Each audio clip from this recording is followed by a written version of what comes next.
Good day everyone, and today we group 2 will discuss about the registration of motor vehicles. But first, what is our topic?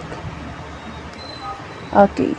Concept RA 4136 or an act to compile the laws relative to land transportation and traffic rules to create a land transportation commission and for other purpose.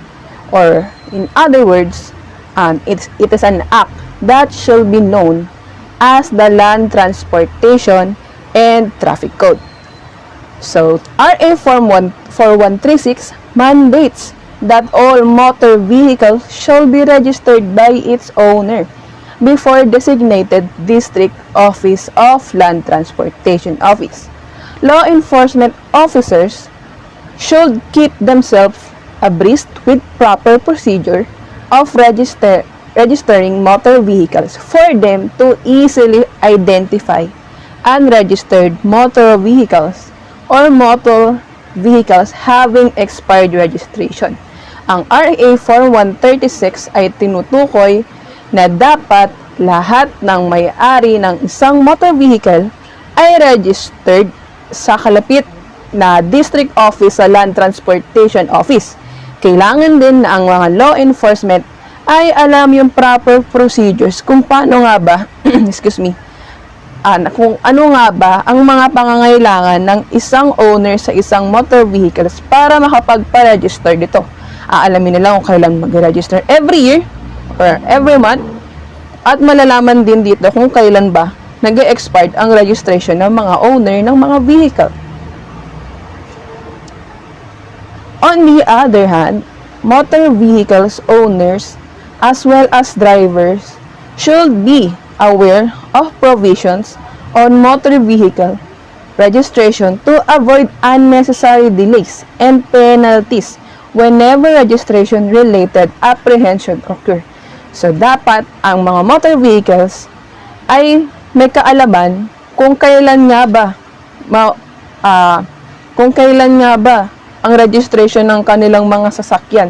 Dapat alam din nila para hindi din sila ma-delay o magkaroon pa ng ibang problema sa pagpapa-re-registered ng kanilang mga plaka or ng kanilang mga sasakyan.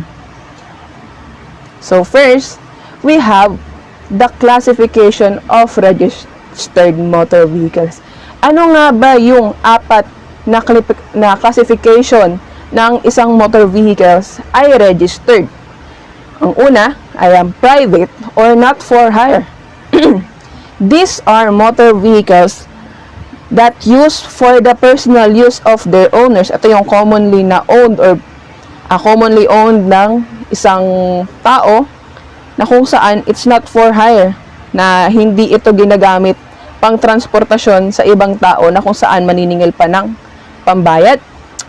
Yung pangalawa, public utility vehicle or the PUV, aka for hire. These are registered primarily for the conveyance of passengers and other commercial goods, passenger jeepneys, taxi, cab, etc.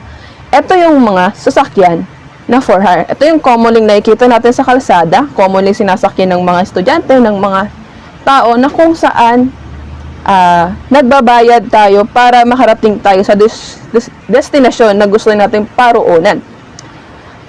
Ang pangatlo ay ang government. These are motor vehicles owned by the government offices and are used for official purposes only. Ito yung mga government vehicle na kung saan commonly ang mga gumagamit ito ay yung mga government worker like the president, the mayors, the senate president, or etc. na nagtatrabaho sa government. And ang panghuli ay ang diplomat. Ano nga ba itong diplomat? These are issued to foreign diplomats and consuls assigned in the Philippines. Ito naman ay ang mga sasakyan na galing sa ibang bansa na dinala dito ng mga foreigners. Total, gusto rin naman nila gamitin ang kanilang mga sasakyan. Pwede rin naman na gamitin nila ito basta ma-register dito as diplomat. So, next. Okay, we're here at the plate numbers. Upon registration, motor vehicles are assigned with plate numbers, the letter, and the numerical prefixes, as well as the sign. The assigned colors are based on the date and place of registration and purpose of the registered motor vehicle. So, andito na tayo sa mga plate numbers na kung saan kung ano yung mga napapansin yung numbers or colors, meron niyang mga ibig sabihin. Hindi lang yan mema-mema na kung ano-ano lang yung nilalagay na number. So, ayan. We're going to start here at the green with white background. So, commonly nakikita na natin to eh. Ito. Green with white background issued to private or not for hire motor vehicles. Ayan. Ganyan ang itsura ng mga private motor vehicles na ginagamit ng isang tao. Ito yung mga, of course, not for hire na mga motor vehicles. Ganyan yung itsura, kulay green and white yung color ng plate number nila. Pangalawa, we are here at the black with yellow background. Black with yellow background issued to public utility vehicle. Ito yung mga commonly nakikita natin sa kalsada. Again, yung mga sinasakyan ng mga tao, tulad ng mga jeep, ng mga bus, ng mga taxi, etc. Pangatlo, we are here at the red or maroon with white background. Red with white background issued to government-owned motor vehicle. Ito yung commonly na mga ginagamit ng mga government workers ng mga sasakyan. Ganyan yung itsura, kulay red and white yung background. Pang-apat, blue with white background. Blue with white background assigned for foreign diplomats, consult in other foreign dignitaries. Ito yung kaninang diniscuss ko na about sa diplomat na registered. Ito yung itsura ng plate number nila. I think the first one is the plate numbers in other country, and the second one is the new release of plate numbers. Ganyan na itsura ng updated. Ito lang yung nakita ko nung noon since parang 1933 pa yata ito. So, ayun. Number 5. Ito na yung commemorative plate. Commemorative plate, these plate numbers are issued for specific purposes such as fundraising of government projects and programs. Ito yung mga government funded, like this, yung PMA, yung PNPA, government funded schools yan. Ang mga commonly na mga gumagamit is yung mga total yung mga nagwo-work doon, yung mga teachers or yung mga officer teachers na nagtuturo sa ganyang mga schools. And we have the lawyer, since it is a government-funded na worker, and the legislator. Ganyan itsura ng mga plate numbers nila kapag government project or government projects yung may-ari nung yung sasakyan pala na ginagamit ng isang tao. Ngayon, sa letter C na tayo. I hope so intindihin nyo to kasi medyo complicated nga itong lesson na ito. The schedule of registration. Registration of motor vehicle should be done annually, which follows the numerical suffixes of their plate numbers. So, ito na. Dito nyo naman nalaman kung kailan nga ba kayo magre-registered ng inyong mga plate number or ng inyong mga motor vehicles. So, ayan. Kung pinapanood nyo to, screenshot nyo na lang to. Parang needed to be remembered to kasi we have 3. Ito yung mga common plate numbers, the last digit of plate numbers, middle digit of plate numbers. Ito yung mga, sa last digit ng plate number, tumutukoy ito sa month ng kung kailan kayo mag-register. Halimbawa, ayan, 1 January kayo mag-register. Kapag sa middle digit, I think middle digit to the last ito na number. Ito na, dito nyo titingnan kung andyan yung number nyo. Then, magpo-fall siya dito sa weekly deadline or working days of month only. Mamaya, ayan, isang buwan yan. Tutukoy ko kung paano nga ba kayo magpapa-registered or kung kailan nga ba kayo mag-registered. Babase tayo sa plate number. Okay. Note, vehicles may be registered 1 month in advance of weekly deadline For motorcycles, use the 3 digits. So, ayan nga. Mas okay na advance na kayo pa-register. Kaysa doon kayo susasaktong weekly deadline. Siyempre, weekly deadline, commonly talaga, marami ng tao kayo, marami na kayong kasabay na magpapa-register. So, baka, di ba, ayaw naman natin magkaroon pa ng inconvenience na pipila pa tayo ng pagkahaba-haba. Ngayon, total na nasa pandemic pa din tayo. Ayaw natin mahawaan pa tayo ng virus. Ayaw pa rin natin na tumagal tayo sa labas. Okay, we have the example, the plate number, the TNG 984. Okay, listen carefully. The above motor vehicle shall be registered in April. Bakit nga ba April? Mamaya ito sabihin ko yan. Every year, because the last digit is 4. Last digit yung number 4. And the days of registration falls in 1521. 15 to 21 since the middle digit is 8. Okay. Doon muna tayo sa first. Bakit nga ba April? Kasi number 4 daw yung last digit. Kasi diba TNG 984, last digit is number 4. We're going back here. The April, if we're going to look here at the last digit of plate number, the number 4, tunutukoy dito yung April. So, April. Tapos, sinasabi dito, the middle digit na kasunod ng 4, bago yung 4, is 8. Bakit nga ba sinabing 15 to 21? Titingin ulit tayo dito. Yung 8, nakikita nyo ba sa middle digit plate number, ay naka-line up dito sa 15 to 21. Makikita nyo dyan kasi 4 na rows yan eh. Dyan siya nagfo-fall sa buwan or sa week. So, kaya ang middle digit is number 8. It falls to 15 hanggang 21. So, magre-registered ang plate number nito sa April 4, sa April ng 3rd week ng buwan ng April, since ang last digit is 4 and the second to the last digit is yung number 8.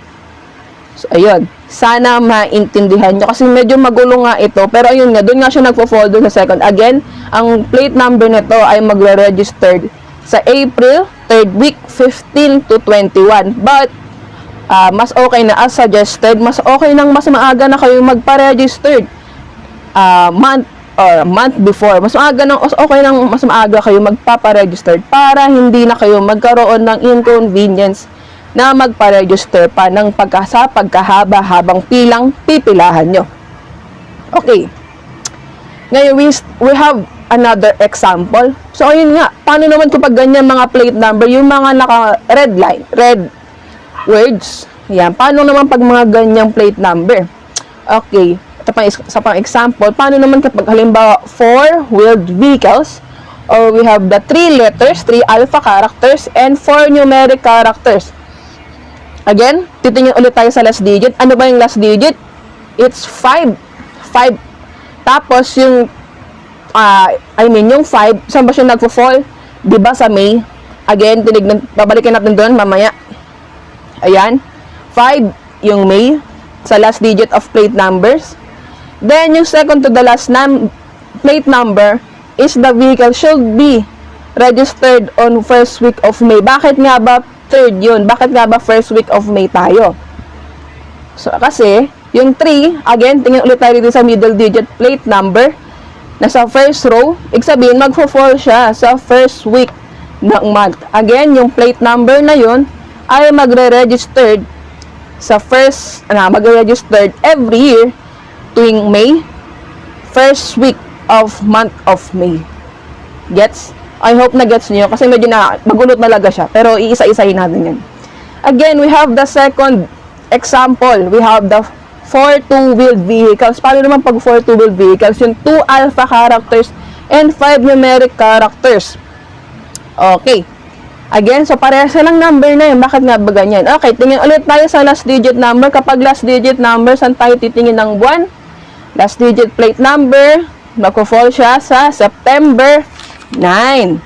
Tapos, okay, second to the last digit number, between 22 to the last working day of September, or the vehicle to be registered on the 4th week of September. So, titignan natin ulit yan.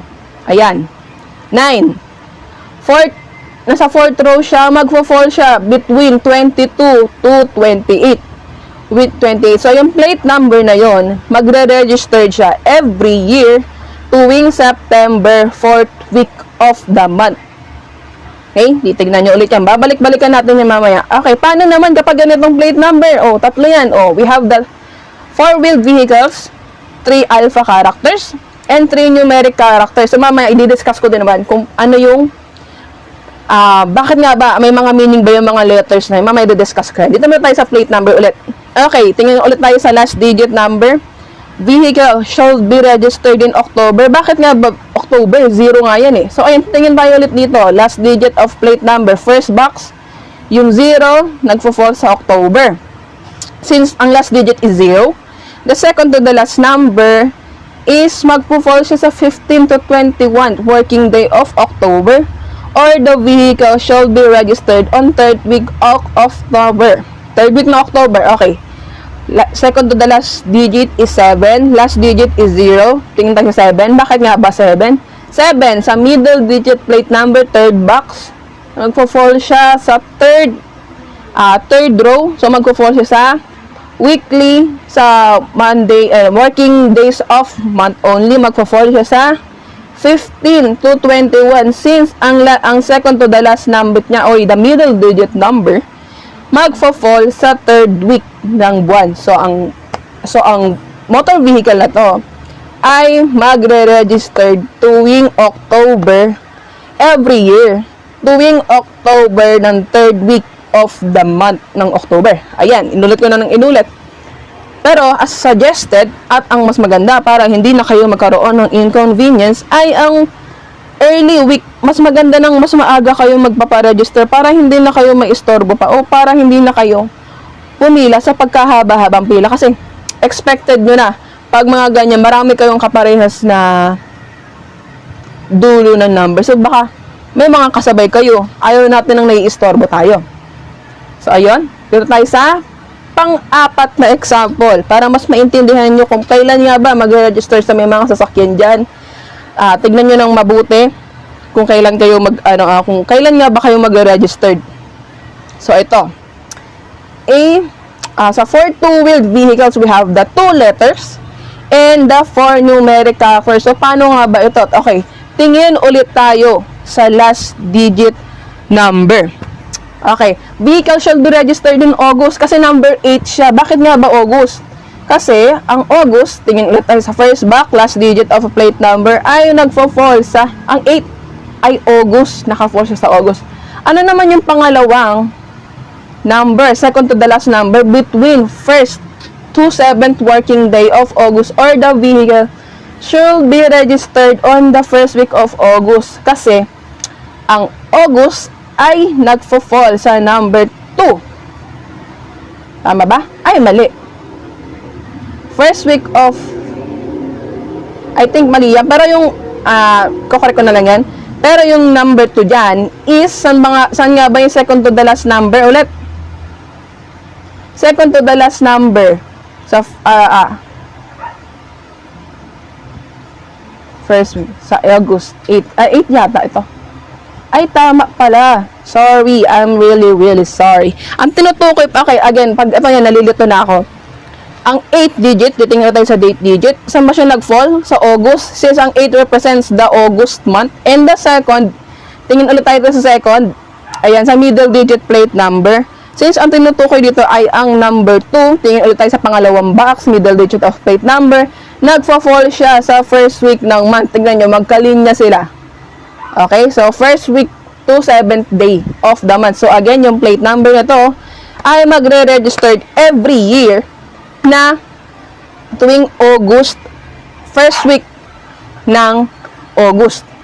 Okay. Okay, we have the last plate number. Ayan, para mas maintindihan nyo talaga ng mas maintindihan kasi dito rin kayo babase kung halimbawa nagbabala kayo magkaroon ng sakyan. Nalalaman nyo na kung kailan kayo magre-registered. Okay. Optional motor vehicle plate, special plate number. Ito mga special plate numbers ito. May mga gatong itsure. We have the 3 alpha characters or 3 letters and the 2 numeric characters or 2 numbers. Okay. Tingin ulit tayo sa last digit. Tingin ulit tayo na mabuti. Balik tayo. 7 yun, di ba? Last digit, first box, last digit 7, tutukoy sa July 7. Anong pangalawa? 7 din yun. Tingin tayo sa middle digit number, 7. So, yung 7 sa third row, magfo-fall siya sa third week ng buwan. So, again, 7, nag-fall siya third week ng buwan. It means 15 to 21 days. So, ang motor vehicles nito ay magre-registered every year tuwing July 3rd week ng month. July 15 to 21. Pero again and again and again, mas okay na mag-registered kayo ng earlier than the deadline of your registered date. Para hindi na kayo magkaroon ng inconvenience na pumila pa ng pagkahaba-haba at para mas okay ng mas advance, hindi ba? So, ayun. Sana nintindihan nyo yung 5 examples na yan. Natitingin lang lagi kayo sa second to the last number and the last digit number sa inyong mga plate number. Okay. We are here in letter D, the letter prefixes on plate numbers. Ito yung sinasabi ko, yung mga letters, numbers naman doon sa mga plate numbers nyo. Ano nga bang ibig sabihin nun? Or, bakit nga ba ganun ang plate numbers nyo? Okay, the letter prefixes indicates the place of initial registration of motor vehicle. Yung saan nga ba kayo nag-register? Bakit nga ba ganun yung letter? Malalaman natin kung saan yan. Bakit sa place of initial? Second, year of initial. May year din siya na kung bakit nga ba ganun yung pagkakalabas nung registration. Mahaba-haba din kasi ito pero I hope so mag-research lang kayo kung bakit ganun nga ba yung kinalabasan ng mga plate number nyo. Sa year kasi yan, halimbawa, ang plate number nyo is CXU. Since nasa Region 3 tayo, CXU, halimbawa, ang nagkaroon kayo ng sakyan year 2019, CXU. So, pag halimbawa, nagbalak naman kayo ulit magkaroon ng sasakyan, ang nailalabas naman ng next plate number for year 2020 is ano ba kasunod ng ng CX, yung U, halimbawa, edi magiging, CUU. So, magiging gano'n yung parang mag-iiba-iba siya ng plate number. Magkakaiba-iba siya ng pagkakasunod-sunod. So, ayan. Registration and the possible year model of the registered motor vehicles could be determined with the order of the letter prefixes. The higher the letters, the later the year of registration of year model of motor vehicle. Okay, we have the 2 example motor vehicle dito. Paano nga ba natin malalaman kung sino yung late na nagpa-registered o yung sino yung late na tama pag pina-registered niya yung motor vehicle niya. So, between the above motor vehicles, vehicle 1 was registered earlier than vehicle 2 and possibly vehicle 2 model is later than vehicle 1. So, bakit nga ba ganun? Kasi, titingin tayo dito sa alphabetical na pagkakasunod-sunod. Ano nga ba yung mas nauna? Diba sinasabi dito yung vehicle 1? Saan ba nagsisimula ang letter prefixes ng vehicle 1? Diba sa letter P? Ano bang mas nauna sa letter? Diba P ang nauna? Kaysa rin sa pangalawang vehicle since ang first letter niya is letter T. So, ayun yung parang later o yung mga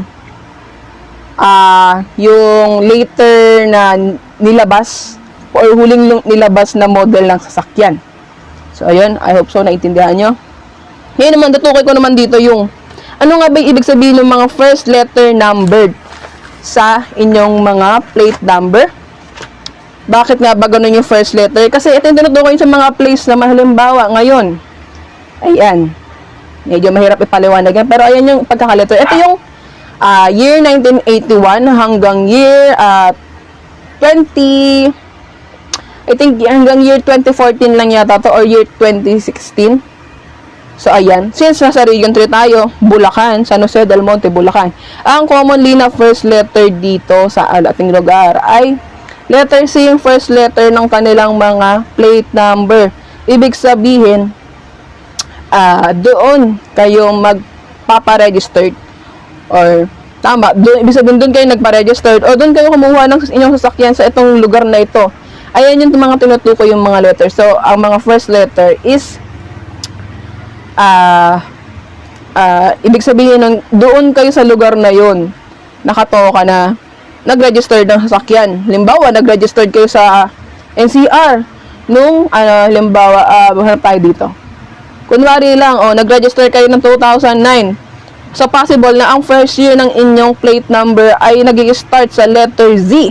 Since, excuse me, ayun yung year na dapat ang start ng mga letters ng isang plate number ay nagsisimula sa letter Z. Malalaman yun sa lugar. Okay? Ayun na yung dati. Pero natutukoy ko ngayon yung bago, syempre. Doon tayo sa bago lagi. We have the 2018, ito yung 2018 registered vehicle from July 1 to 2016 and beyond.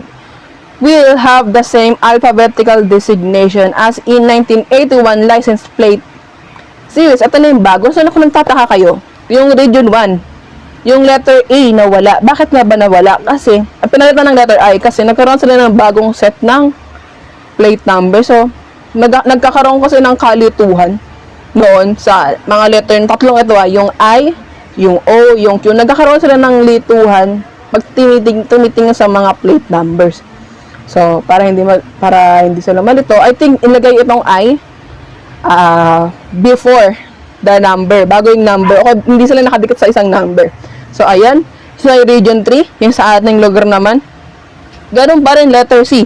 Yung sa NCR naman, tignan nyo dito.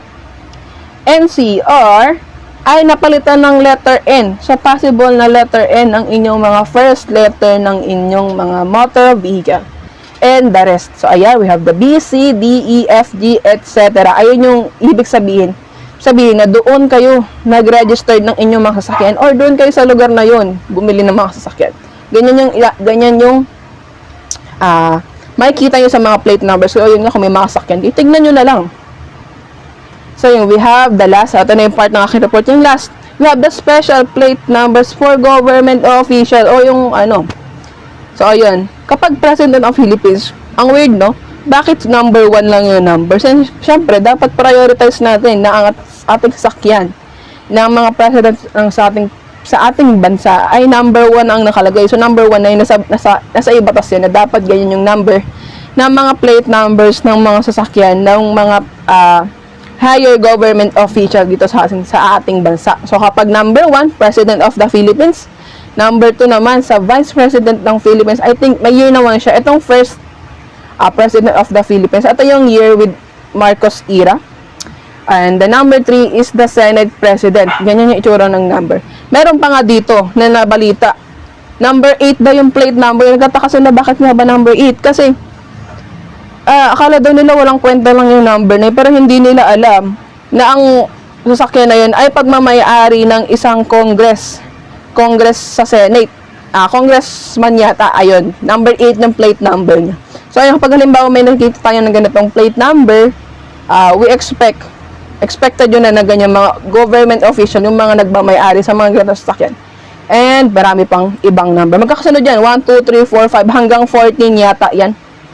So, ayun. Ayun yung aking part ng report. And the next reporter, i-report niya na yung about sa kanyang part. So, ayun nga. Thank you for listening. I hope you listen talaga sa aking report kasi medyo difficult nga tayo sa pagpaparegistered ng motor vehicles. Pero, i-discuss ko na i-discuss yan. Na para maintindihan nyo na rin na as soon kapag nagbala kayo magkaroon ng sakyan, alam niyo na kung kailan kayo mag-register ng inyong motor vehicles. That's all. And again, I am Jaya Marshane Rodriguez and thank you for listening.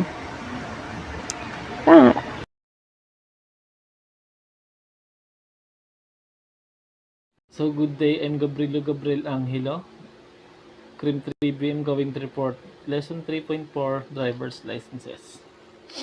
Concept: driving a motor vehicle in the Philippines as in other countries is not a right, but a privilege granted by the Philippine government through the LTO based on Republic Act 4136 and Batas Pambansa Bill G 398. Further, it's a privilege which may be suspended or revoked. Sabi din sa concept na ang pagmamaneho ng mga sasakyan dito sa Pilipinas katulad sa ibang bansa is mali. Pero binigyan tayo ng gobyerno natin, ng Philippine government, ng pribilehiyo na makapag-drive through the LTO based on Republic Act 4136 at Batas Pambansa. Kasi sabi sa pribilehiyo na to na yung pribilehiyo na to pwede siyang masuspindi or mawala ito sa pagmamay-ari natin. Driver's license. A document issued to a qualified driver who possesses the statutory qualification as provided therefor. It is also public document which has the legal presumption of genuineness. Siyempre, pag kukuha tayo ng lisensya, dapat alam natin yung mga qualification. Ipasa natin to or alamin natin to upang magkaroon tayo ng driver's license. Pag napasa natin itong mga qualification na to, pwede tayong bigyan nito or pwede tayong makakuha ng driver's license. Isa siyang public document at may legal presumption at may katotohanan or valid siya, valid. Duty to procure license. A duty to procure license, section 19 of RA 4136 states that no person shall operate any motor vehicle without first procuring a license to drive for the current year. Sabi nito, no person shall operate. Ibig sabihin, sino man pwedeng mag-operate ng kahit anong motor o mag-drive o magpamasada ng mga papasadang sasakyan na hindi kumuha ng lisensya. First, kumuha muna ng lisensya para magkaroon tayo ng legal na pagdadrive sa kalsada. To be effective in the hands of its holder, it must not be delinquent, invalid, suspended, or revoked, and should be carried at all times and shall be shown or surrendered for cause when demanded by a person authorized by RA 4136 to inspect the same. Pero pag nagdadrive tayo ng sasakyan, dala-dala natin itong lisensya nito. If ever na magkaroon ng violation, may isusurrender tayo. At yung lisensya na to, dapat hindi siya invalid, suspended, or revoked, or delinquent. Pag nagkaroon tayo ng violation, pinara tayo ng traffic enforcer na authorized ng LTO, pagkaroon naman ng inspection or magkaroon tayo ng violation, may isusurrender tayo. May papakita tayong lisensya sa kanila. Confiscation of driver's license, section 29 of Republic Act 4136 mandates that a driver's license may be confiscated for violation of RA 4136, the rules and regulation issued by the Commissioner and of Local Traffic Rules and Regulation.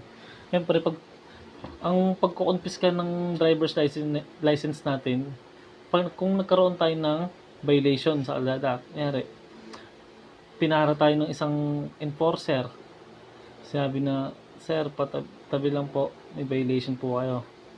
Siyempre may right ka na tanong at sabihin sa'yo ng enforcer kung anong nalabag mong violation. Example lang po na, sir, beating the red light po kayo or wearing helmet. No? Yan. Ang first na gagawin natin is papakita natin yung lisensya at itatanong tsaka yung ORCR. Ayun yung isa-surrender natin sa kanila dahil nagkaroon tayo ng violation. Iba't iba yung violation natin sa Republic Act 4136 dahil may mga local government, may mga local traffic rules and regulation din tayong pinapatupad na di siya sakop ng LTO.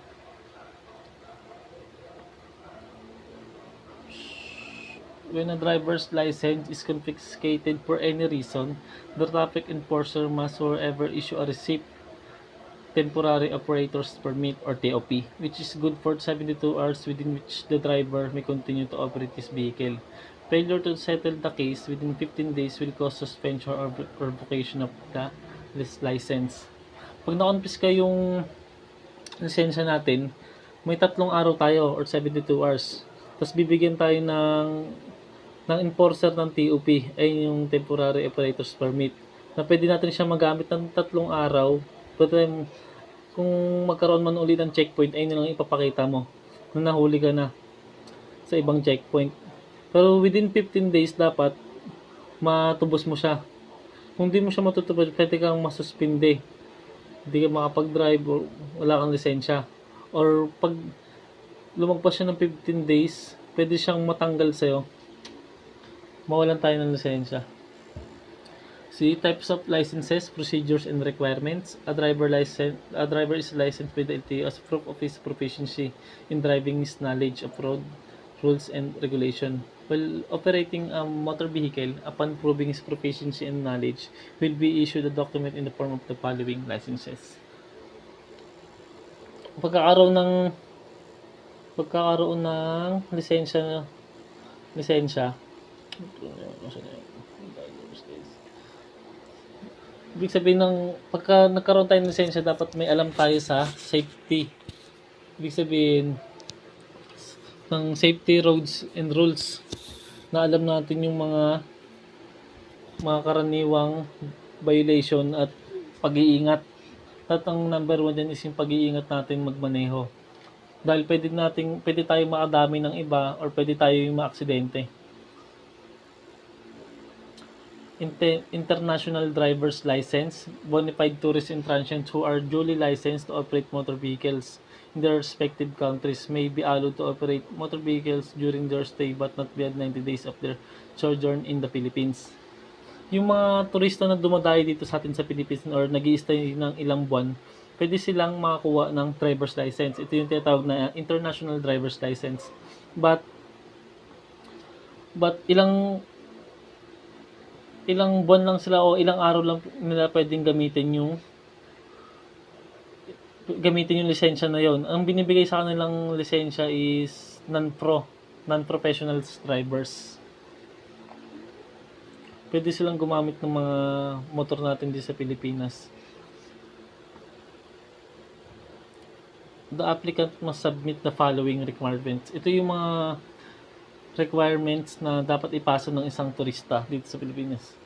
The original foreign license plus a photocopy of the same license.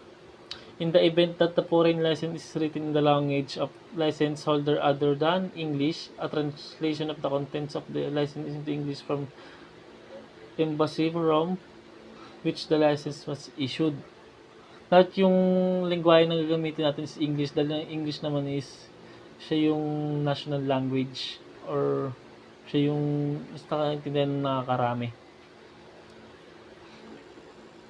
In the event that the applicant applies for a license, if his foreign license is expired at the time that the application is filed, the applicant will have to undergo both a written examination and actual arrest.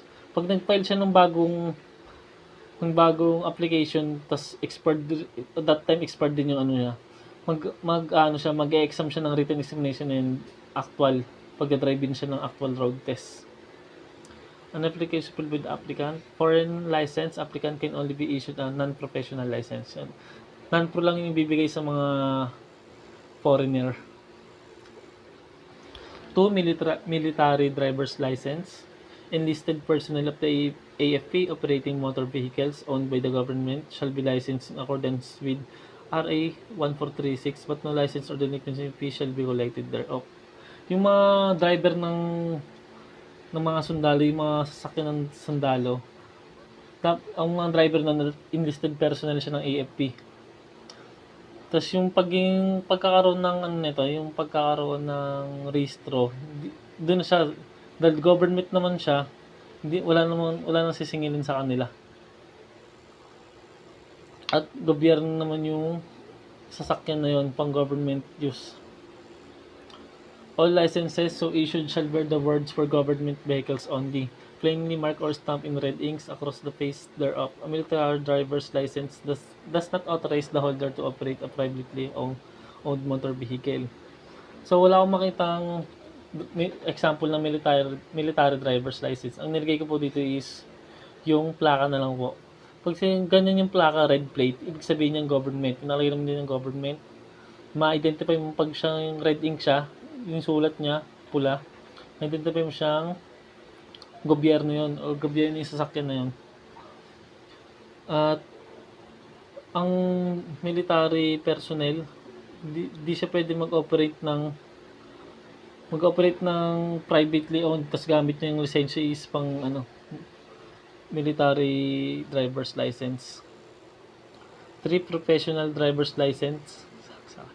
This is license to a driver issued to a driver hired or paid for driving or operating a motor vehicle, whether private use or for hire to the public. Any person driving his own motor vehicle for hire is a professional driver. Ang pagkakaroon ng driver's licenses is ini-issue to sa mga driver na pumapasada, public or private. Pwede kang kung may sarili kang sasakyan, pwede kang kumuha nito, or yung sasakyan mo is or babiyahe ka ng ibang sasakyan, pangpasada yung mga public vehicle tulad ng jeep, tricycle, gano'n na pinapamasada. Ayun yung professional driver's license. Applicants for professional driver's license should fulfill the following requirements. Must be at least 18 years old. Dapat legal age ka, 18 years old ka. Presentation of either following document. Dapat pagkakuha ng driver's license, yung nakuha mo na dapat is student permit. Ang inuuna naman is student permit dapat kung kukuha ng non-pro or professional. Karoon ng yung student permit mo, kumuha ng student permit, tapos 5 months na sa'yo, pwede ka nang kumuha ng professional driver's license. Ano professional driver's license that has been in the possession of the applicant for not less than 4 months. Kung ang lisensya mo naman ngayon is non-pro, tapos 4 na buwan na sa sayo, pwede ka na mag-apply dun sa professional driver's license. B. A certificate from an LTO accredited doctor attesting to the following to the applicant.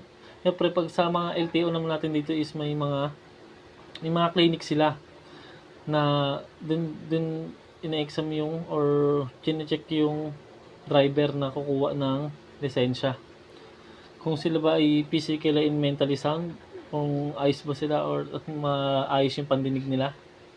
Has normal or non-impaired vision and hearing. Yung pagtingin nila, yung mata nila is hindi naman malabo. Yung pandinig nila hindi naman hindi naman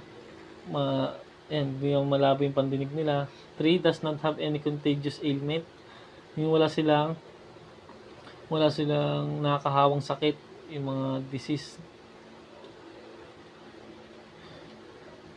Does not have a history of heavy drinking and drug abuse. Di siya yung lasinggero, addict or gumagamit ng drugs.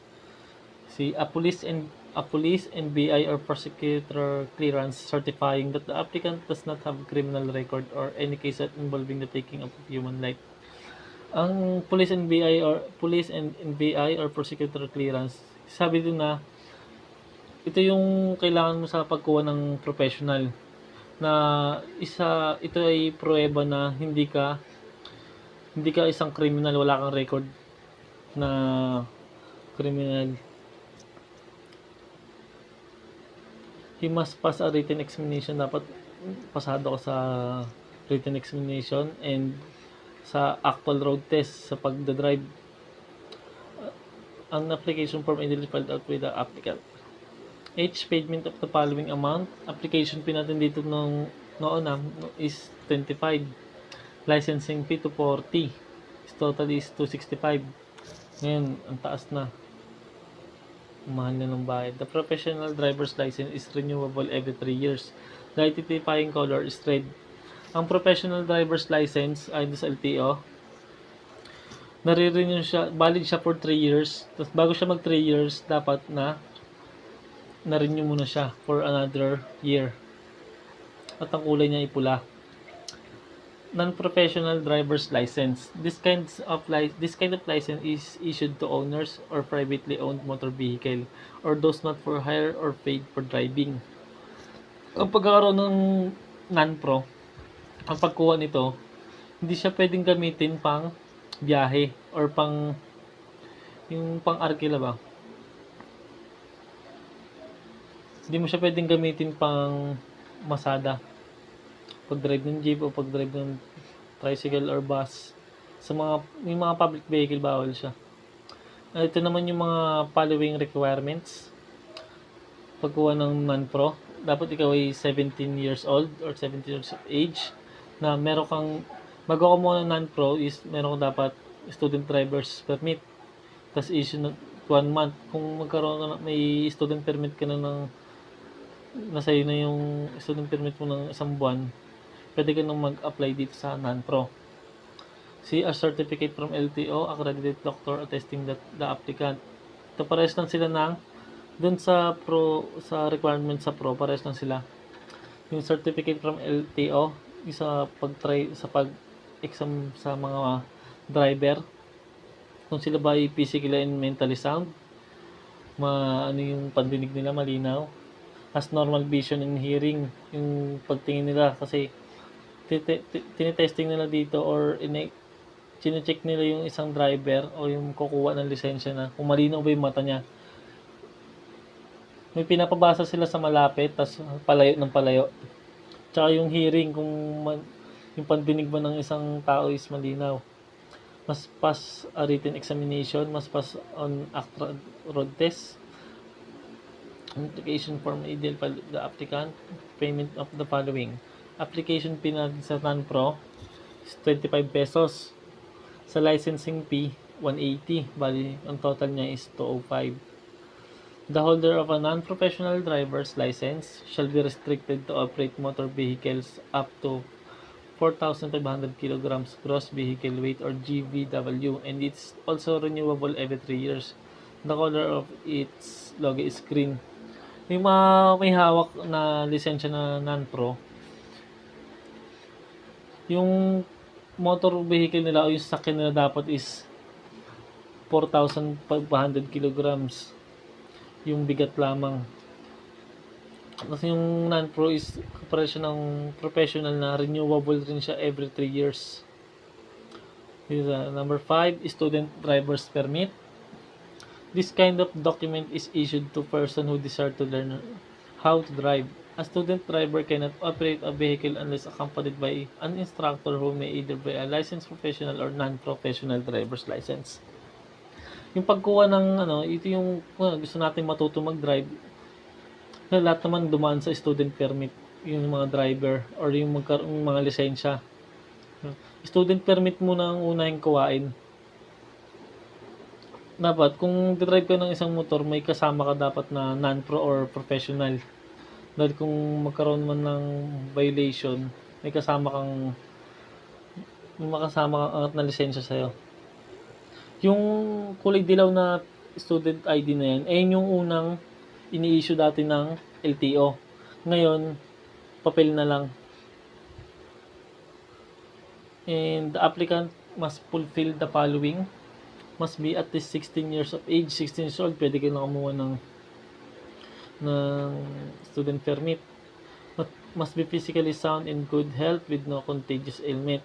Physically ka healthy and wala kang nakakahawang sakit. Must be mentally capable. Must know how to read and write in his native dialect in Tagalog or English. Nagkakuha ng lisensya, kahit anong lisensya, dapat marunong ka magbasa or magsulat na kung ano yung dialect na naiintindihan mo, Tagalog or English, and yung ano naman is English or Tagalog lang naman dito sa Pilipinas. Must apply personally at any LTO and have with him the following documents. Kahit saan LTO pwede kumuha ng lisensya. Document of birth proof that is 16 years old, either of the following. Kahit yung birth certificate niya, PSA or NSO, is a proof that he is 16. Ito yung prueba na ikaw ay 16 years old. Joint affidavit by two not related individuals attesting to the age of the applicant. Yung joint affidavit na nagpapatunay na dun sa edad mo. SSID, identification card, passport, voter's ID, ayun yung mga pwede mo ipakita dahil mga valid ID yan. Applicants whose age is between 16 to 18 years old, an affidavit of consent signed by the parents or by the application legal guardian allowing the applicant to learn how to drive. Kung ikaw is 16 to 18 at may affidavit ka ng iyong magulang na pinapayagan kanyang kumuha ng lisensya na yon or yung legal guardian mo.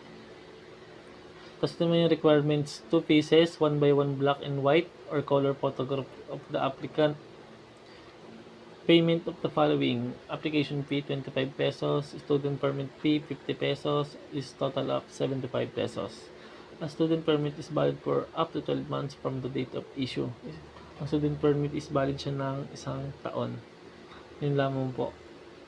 Good day, I'm Gabriel Angelo na may previous report about driver's licenses. Ito po yung bagong sistema ngayon ng LTO na pinapatupad na nila. Ang pagkuha ng lisensya. Dito tayo sa student permit. Bago tayo makakuha ng student permit, kailangan muna natin ng TDC or Theoretical Driving Course. Ito yung kailangan natin, isa sa mga requirements ng LTO para makakuha tayo ng student permit. So, ang theoretical driving course is kinakandak siya ng 15 hours. Nung last year, via online class siya, inano siya ng 3 hours per day, bali 5 days. Ngayong pinapayagan na yung mga personal transaction, is inano siya ng 5 hours per day, bali 3 days.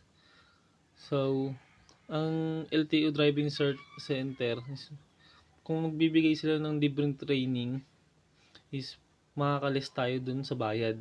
Ang theoretical driving course, sabihin ko mamaya yung presyo kung magkano to.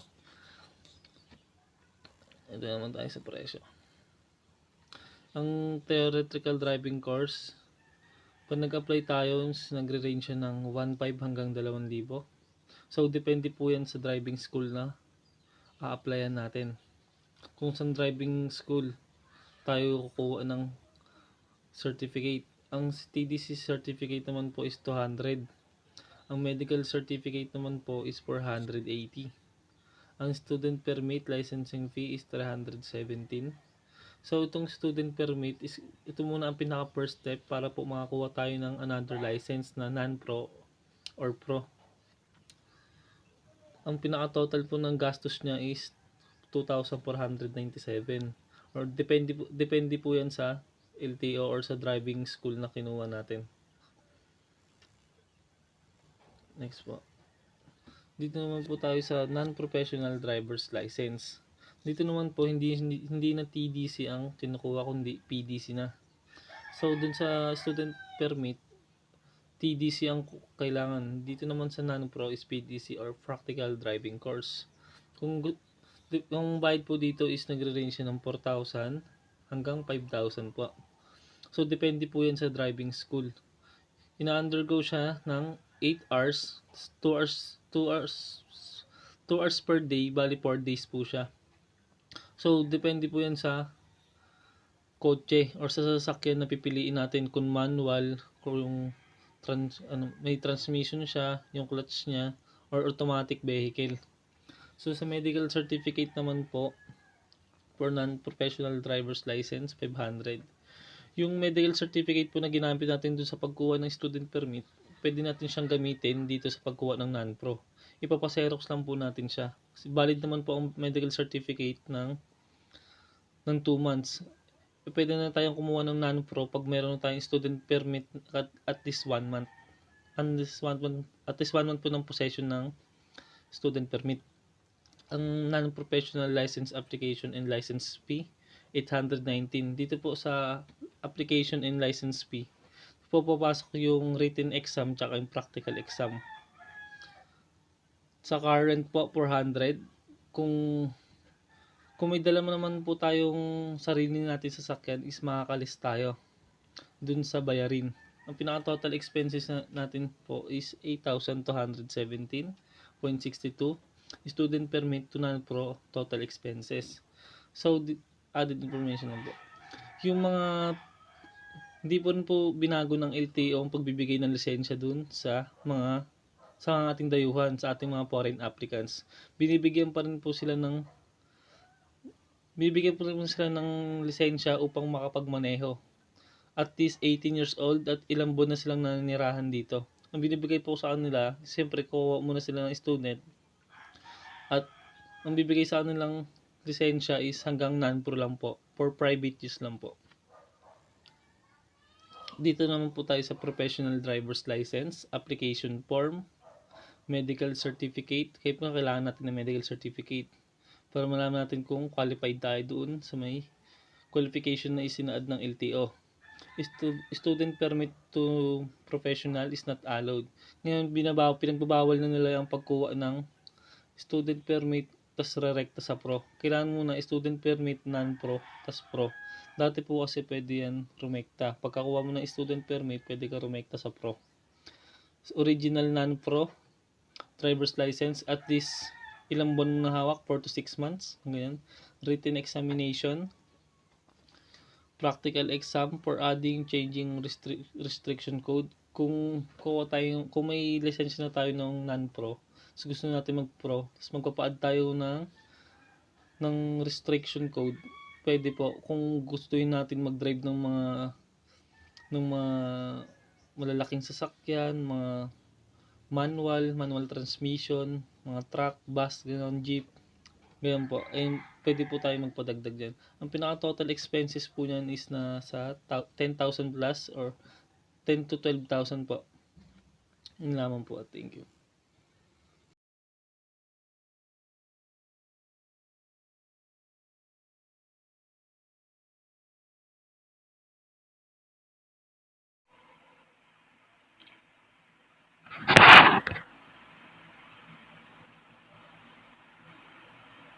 So, good day, ma'am. Dito po tayo sa driver's examination. All driver's license applicants must obtain the passing score as follows. Una-una yung the written exam. Written examination will contain questions concerning proper driving procedures, road rules, and regulations, emergency procedures, etc. Number of questions will be as follows. Sa non-professional na lisensya, meron tayo dyan na 40 questions na kailangan mong masagutan. Meron naman sa letter B professional license, meron tayong 60 questions. Examinees will have to pass the written examination with the following marks. Kapag ka nagtitake ka na non-professional na license, kailangan mong magkaroon ng 30 out of 40 answers. Kailangan umabot yung sagot mo ng 30 out of 40. Sa professional naman, 50 out of 60 questions. Ayun. Before each examination, a driving skill rater will provide a 30-minute lecture about traffic rules and other driver information as a review for the applicants. So, sinasabi dito na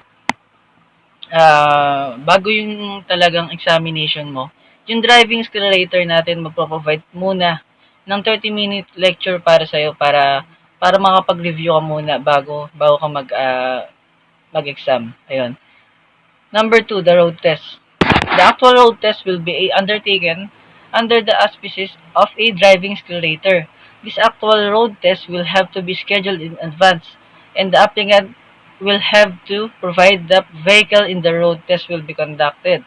So, sinasabi dito na sa road test, ang gagamitin ding sasakyan na pang road test is yung sarili mong sasakyan. Sinasabi rin dito na dapat yung gagamitin mong sasakyan is nakarehistro. Yun. During the road test, the applicant will be rated according to his proficiency on the following aspects. Letter A, the applicant is aware and capable of performing a check on the primary components, such as vehicles, engine, the tire, the battery, lights, windshield wipers, brakes, transmission, and clutch, etc. Siyempre, bago ka gumamit ng isang vehicle, check mo muna yung mga common na ginagamit sa isang sasakyan. Yun nga yung makina, yung gulong, battery, check mo lahat yun kung gumagana lahat, kung walang problema, yung brakes, transmission, tsaka clutch, kung okay pa lahat. Letter B, proper use and correct positioning of the hands on the steering wheel. Letter B, sinasabi dyan na dapat tama yung paglagay ng kamay mo or pag-apply ng kamay mo sa mga manibela, mapa 4 wheels man o motor. Letter C, proper engine control and use of the gear shift, lever, and foot pedals. Ayun. Sinasabi dito sa letter C na chine-check dito yung pag-apply mo ng pag-apply ng paa mo dun sa mga pedals sa kunwari sa motor, ang mga foot brake natin, tsaka sa sasakyan may mga foot brake din doon. Tsaka tinitignan din dito kung nasa timing ba yung pag-shift ng gear mo kapag mag-accelerate ka na. Letter D, proper speed control and observance and practice of the road discipline. Ayun, ang chine-check lang naman dito is yung speed limit. Kailangan nasa speed limit dito. Kunwari dito sa Pilipinas is yung 60 km per hour, dapat hanggang doon ka lang, di ba? Letter E, proper knowledge, interpretation of road signs and markings. Ito yung kasama to sa written examination na tinitake mo. Andun kasama yung mga road signs and markings na dapat mong alalahanin bago ka magmaneho sa highway kasi sobrang halaga niyan para alam mo kung ilan lang dapat yung takbo mo, kung magdadahan-dahan ka ba or magmabilis yon. Letter F, proper turning procedure. Tamang pag-ikot, tamang pagmaniobra ng sasakyan. Letter G, proper backing procedures. Tamang pag-atras. Tingin ka muna sa likod o kaya sa sides mo bago ka gumawa ng galaw. Letter H, proper parking procedures. Tamang pag-park, yun lang. Titignan mo kung parking area ba yan o baka kalsada pa yan, di ba? The application will be credited with a score of 100 points at the start of the road test.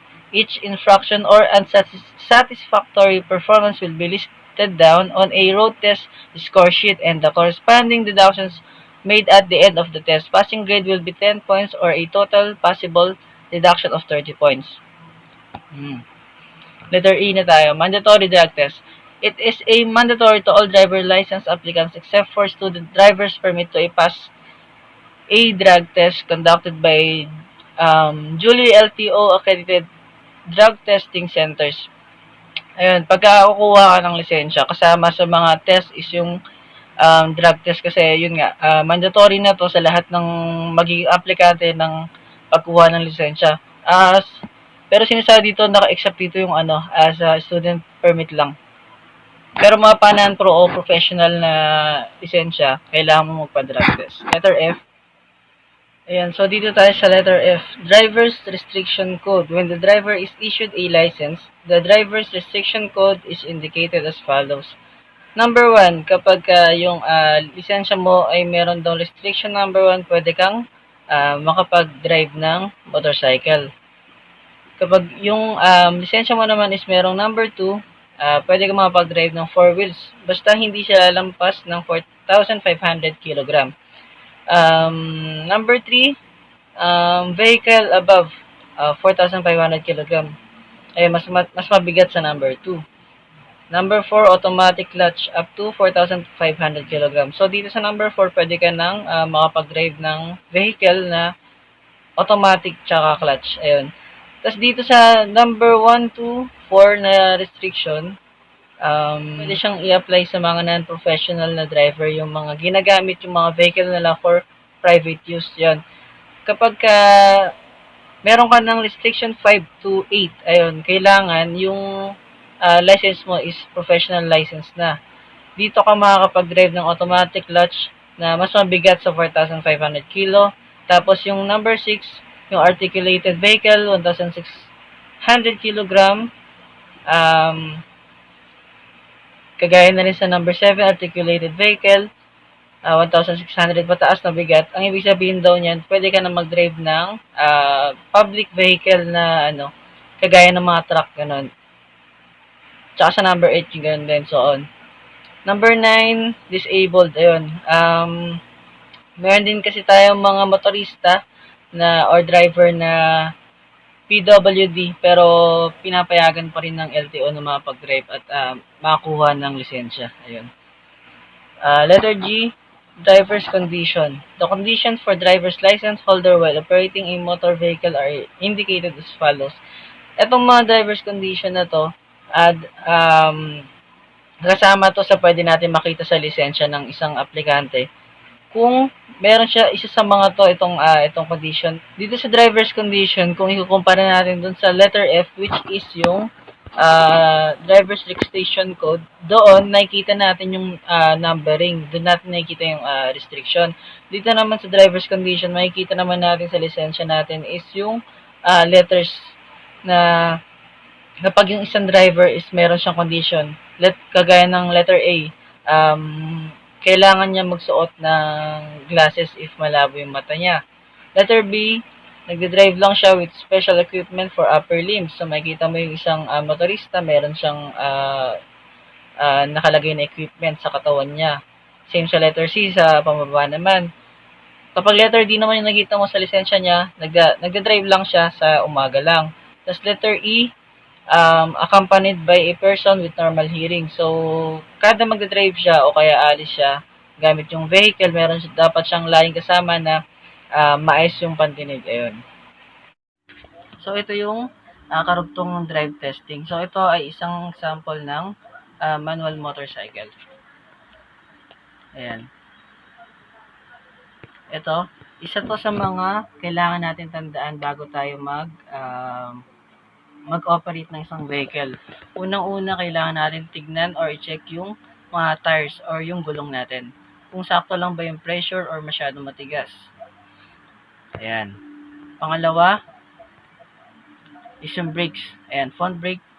Titignan natin kung kumakagat siya at may response. Ayan, okay naman.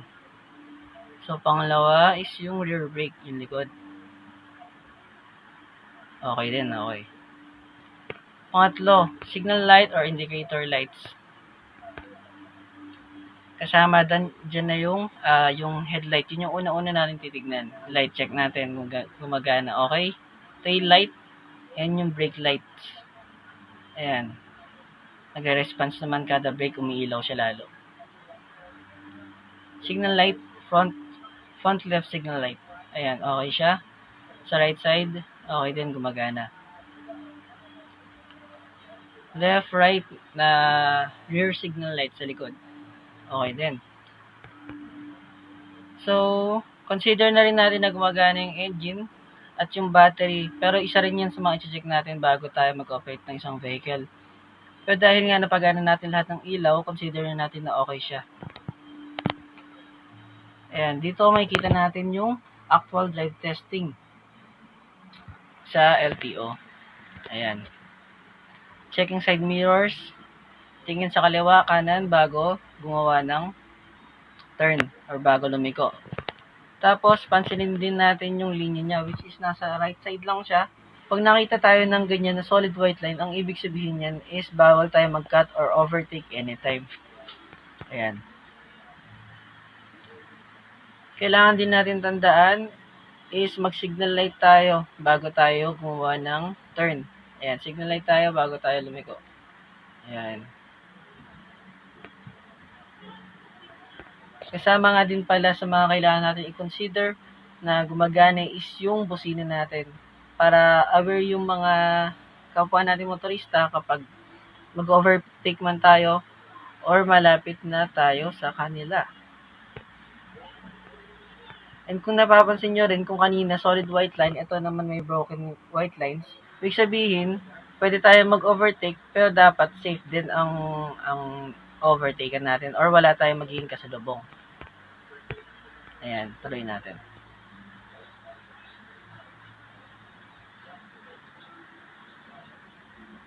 Ayan. Susunod na makikita natin is yung four-wheeled vehicle na practical driving test din sa LTO. Ayan.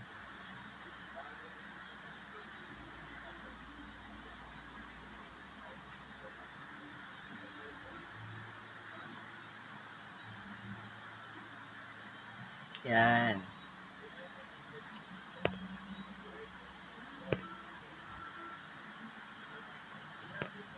Yan lang, maraming salamat. Good evening, ma'am. I'm Vincent Sean Paul S. Ely, and this is my report. Speed limit and another rules of speed. Any person driving a motor vehicles on a highway shall drive the same at a careful and prudent speed, nor greater nor less than is the reasonable and proper. Have due regard for traffic, the wild of the highway at of any other condition, and their exceeding, and no person shall drive any motor vehicles upon a highway at such speed as to hinder the life, the limb, and the property of any person, nor at the speed greater than will permit him to bring the vehicles to a stop with assured clear distance and ahead. Bakit nga ba kailangan ng speed limit? Para mapag-ingatan ang ating sarili, para hindi madisgrasya o anumang masamang mangyari sa atin. Maximum speed limit subject to the provision of the preceding paragraph, the rate of speed of any motor vehicle shall not exceeding the following. Ito yung mga kailangan sa maximum speed. On open country road with no blind corner not closely bordered by habitation. Ito yung mga walang mga intersection or yung wala kang kasalubong sa harapan. On truth street or boulevard, clear of the traffic with no blind corner with so designated. Ganon din to sa letter B. Sa isang street daw na walang intersection or walang traffic. On city and municipal street with light traffic when no designated to street. Ganon din siya. Through crowded street, approach intersection at blind corner, passing school zone, passing other vehicles which are scenario of similar dangerous circumstances. Ito yung mga type of road na bawal, yung may speed limit tulad ng school zone na dapat ang speed limit mo lang is around 20 or 30. Exception to the speed limit. Ito naman yung sa exception of the speed limit, sila yung mga kahit sobrang bibilis is hindi mo sila pwedeng hulihin kasi sila yung may mga emergency or may mga kailangan napuntahan, katulad na lang ng position of her or his driver when the former response to emergency calls, katulad nun. The driver of hospital, ambulance on the highway, on the way to and from the place of accident or other emergency, tulad ng ambulance na daw na may aksidente na kailangan agad puntahan, kahit gaano pa sila kabilis, hindi sila pwedeng hulihin at kailangan nila ng hindi nila kailangan sumunod sa di na nila kailangan sumunod sa traffic law. Any driver bring a wooden or sick person of emergency treatment to hospital, clinic, or any other similar place. Ito naman yung mga private vehicles na katulad ng asawa niya nanganganak at kailangan dalhin agad sa ospital, exempted sila sa speed limit. The driver of motor vehicles belong to the armed force while using for official purposes in time of riot, insurance of invasion. Ito naman sa mga police na yung may mga hinuhuli or yung may riot nga na sinabi doon na kailangan agad nilang magresponde. The driver of the vehicles when he or his passenger are in pursuit of a criminal. Ito din sa police, katulad na yung mga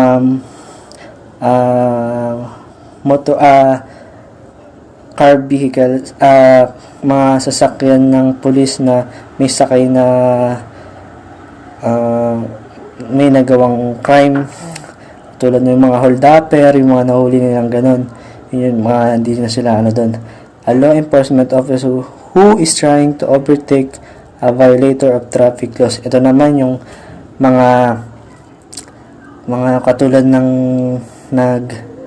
hit and run na nakita ng pulis na kailangan nilang habulin agad. Yun yung mga exempted sa speed limit. The driver officially operating a motor vehicles of any fire department, provided the exception shall not be constructed to allow unless or necessary fast driving or driver's operation. Ito naman yung mga fire truck, kunyari na may sunog, katulad na nangyari sa Pasay nakaraan lang na nasunog yung isang bahay doon, kaya kailangan nila agad magmadali, kaya hindi sila exempted sa speed limit. uniform speed limit throughout the Philippines. No provincial city or municipal authority shall enact of enforce any ordinance of resolution specific maximum allowable speed other those provided.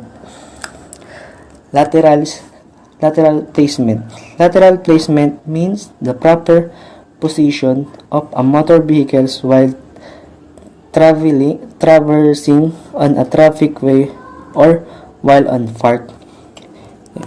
In the Philippines, unless a different course of action is required in the interest of the safety and security of life, person or properties, of because of unreasonable difficulty of operation in compliance with every person operating a motor vehicles or an animals draw vehicles on a highway shall pass to the right when meeting person or are vehicles going the same direction, and when turning to the left in going from one highway to another, every motor vehicle shall be conducted to the right of the center of the intersection on the highway.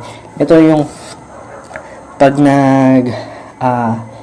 pumasok ka ng pag mag-a-apply ka ng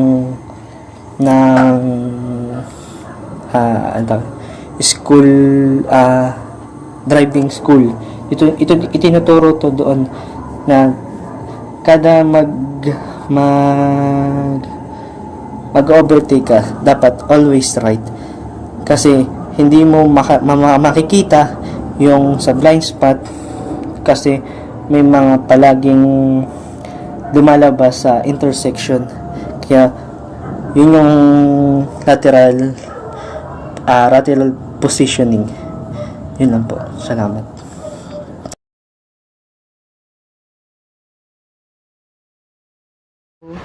Good day again, it's me again.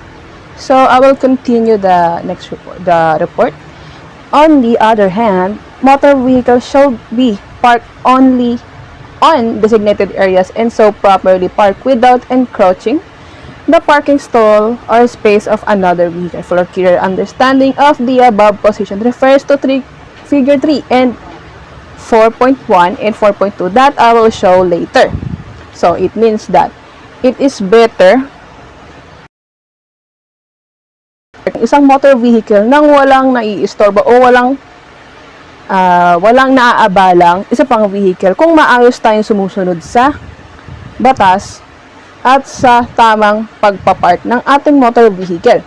So here in figure 3, where the proper placement while traversing vehicles 1 are properly dispositioned while vehicle 3 is traversing dangerously at the separate lines. So if we can see at this picture that the vehicle 1 and 2 are properly positioned and yung vehicle 3 is nag-traversing siya sa road because nasa middle part siya and malapit siya sa line nung middle nung lane. Baka magkaroon ng cause na magkaroon ng aksidente kapag ang vehicle 2 ay biglang nag-drive ng mas mabilis. So kailangan lagi tayong mag-iingat. So in the next okay, we are here at the figure 4.1. Here's the figure 4.1 where the proper placement while on parallel parking vehicles 4 and 5 are properly parked while the vehicle 6 encroaches the other parking stall or spaces. Itong sa figure 4.1, mapapansin natin na ang 4 and 5 and 6 vehicle ay nakapark, pero ang 6 ay mapapansin natin na nag-encroach siya. Ibig sabihin, nangihimasok siya sa ibang lane ng isang park.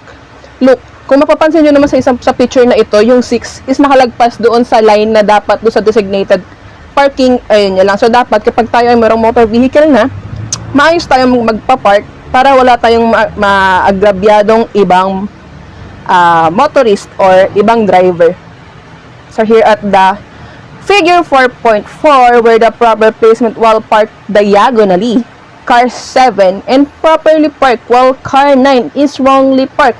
So here again, it is encroaches or the nanghihimasok ang vehicle number 9 in the other lane of parking.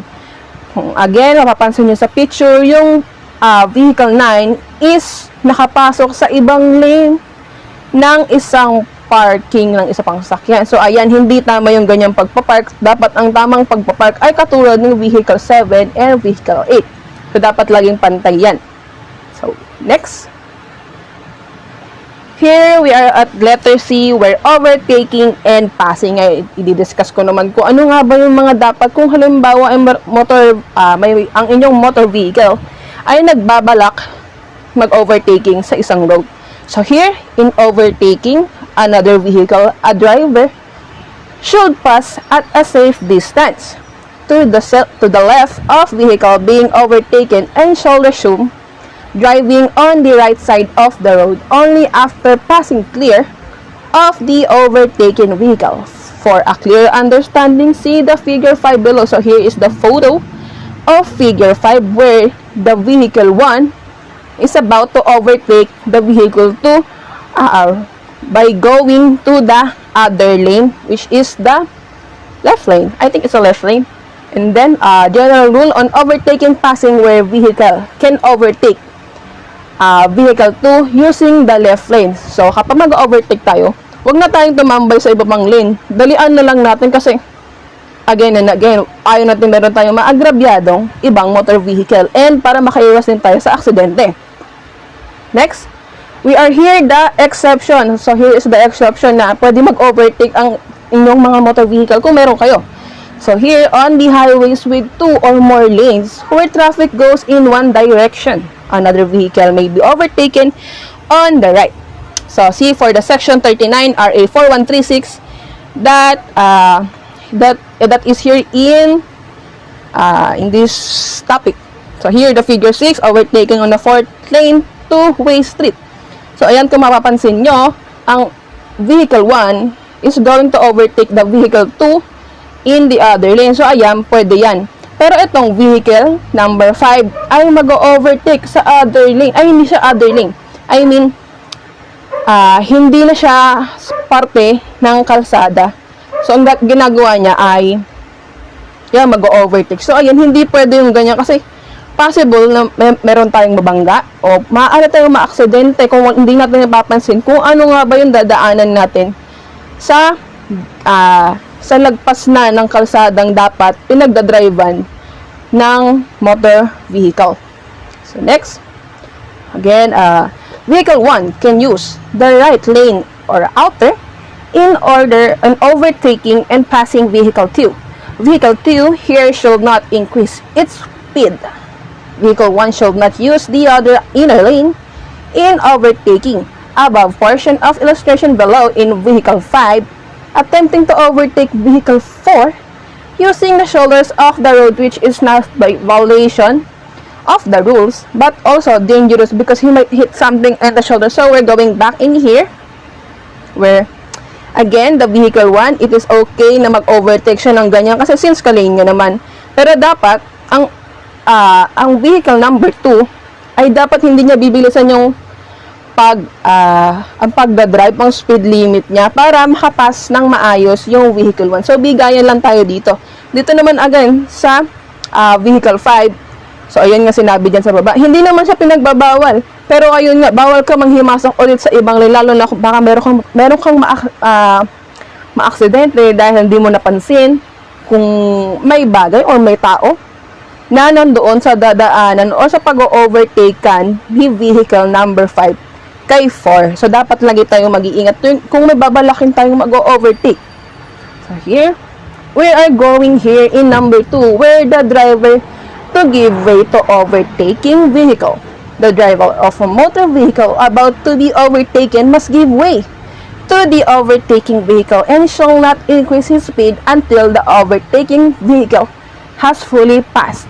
So, it is in RA 4136 section 40 na kung saan na ang driver na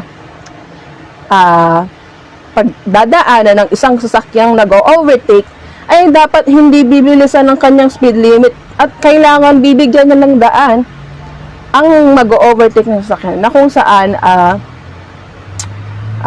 hindi na magkaroon pa ng problema, mas mapapabilis ang daan at mas mapapabilis ang pag-drive ng bawat driver. So ayun, dapat pagbigyan natin yung mga yan, bigayan lang tayo sa pagsasakyan, kaya dapat may kasama pa rin itong pag-iingat. So here we're going into the number 3, which is restriction on overtaking and passing. To avoid the accident or any unusual incidents, overtaking and passing to the following places are restricted. So, now I will show what are the restrictions on overtaking and passing in specific roads. So, ayan, it's in, again, Section 41, RA 4136, if you're going to see the law that indicates the restriction overtaking and passing. So, here, ito na. Okay, we are here at letter A.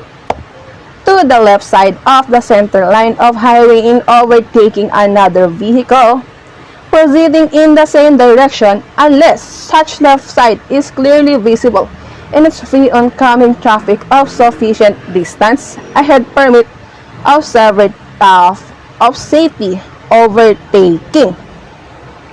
So here, again, we're going back in figure 6 since we're going to refer it in figure 6. So where is it? Okay, here the figure 6. Ang tinutukoy dito ay dapat umiwas ka mag-overtake sa ibang lane, lalo na kung marami pang sasakyan, tinutukoy. Para syempre hindi magkaroon ng salubungan ba at magkaroon ng cause ng accident. Okay, letter B is when approaching the crest of grade nor upon a curve in a highway where the driver's view along the highway is obstructed within a distance of 500 feet ahead, except on a highway having 2 or more lanes for movement of vehicles in one direction. So, it means na kapag nasa isang road tayo na pa-curve, wag tayong mag-overtake kapag hindi natin nakikita kung ano yung nasa dulo ng pag-overtaking natin dahil possible na magkaroon pa ito ng salubungan at magkukos ito ng accident.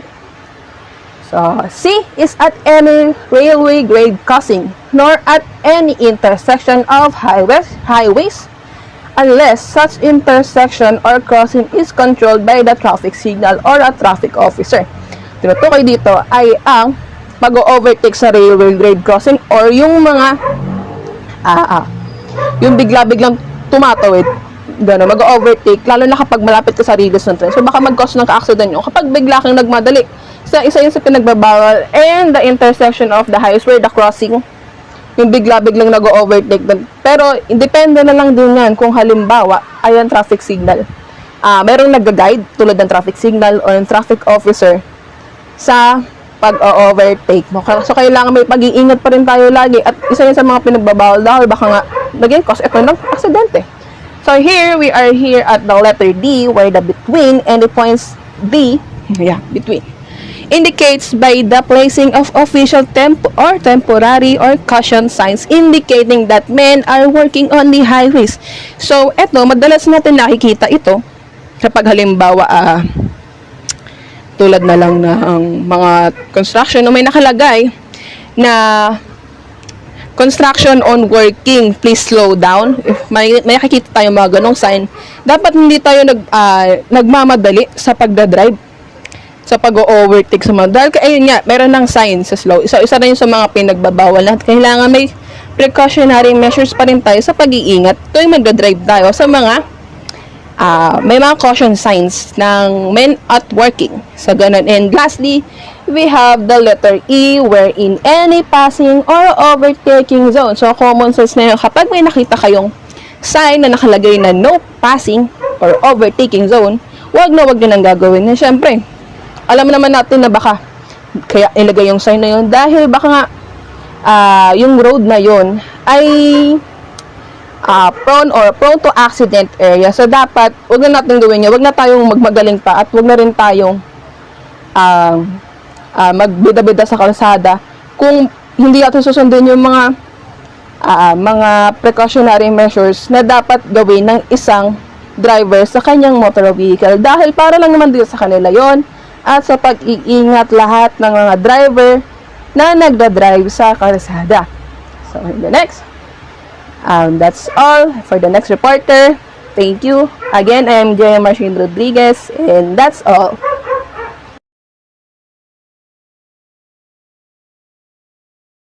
Good day everyone, my name is Mary Rose Masanin and I'm one of the reporters in the group number 2. Right-of-way has two rules, and those are rules on right-of-way and exceptions to the right-of-way rule. But first, I will discuss the rules on right-of-way. Rules on right-of-way. Sections 42 to 44 of Republic Act 4136 provides for the rules on giving the right-of-way. The first paragraph of Section 42 of Republic Act 4136 says, in case of two vehicles approaching or entering an intersection at the same time, the driver of the vehicle on the left shall yield the right-of-way.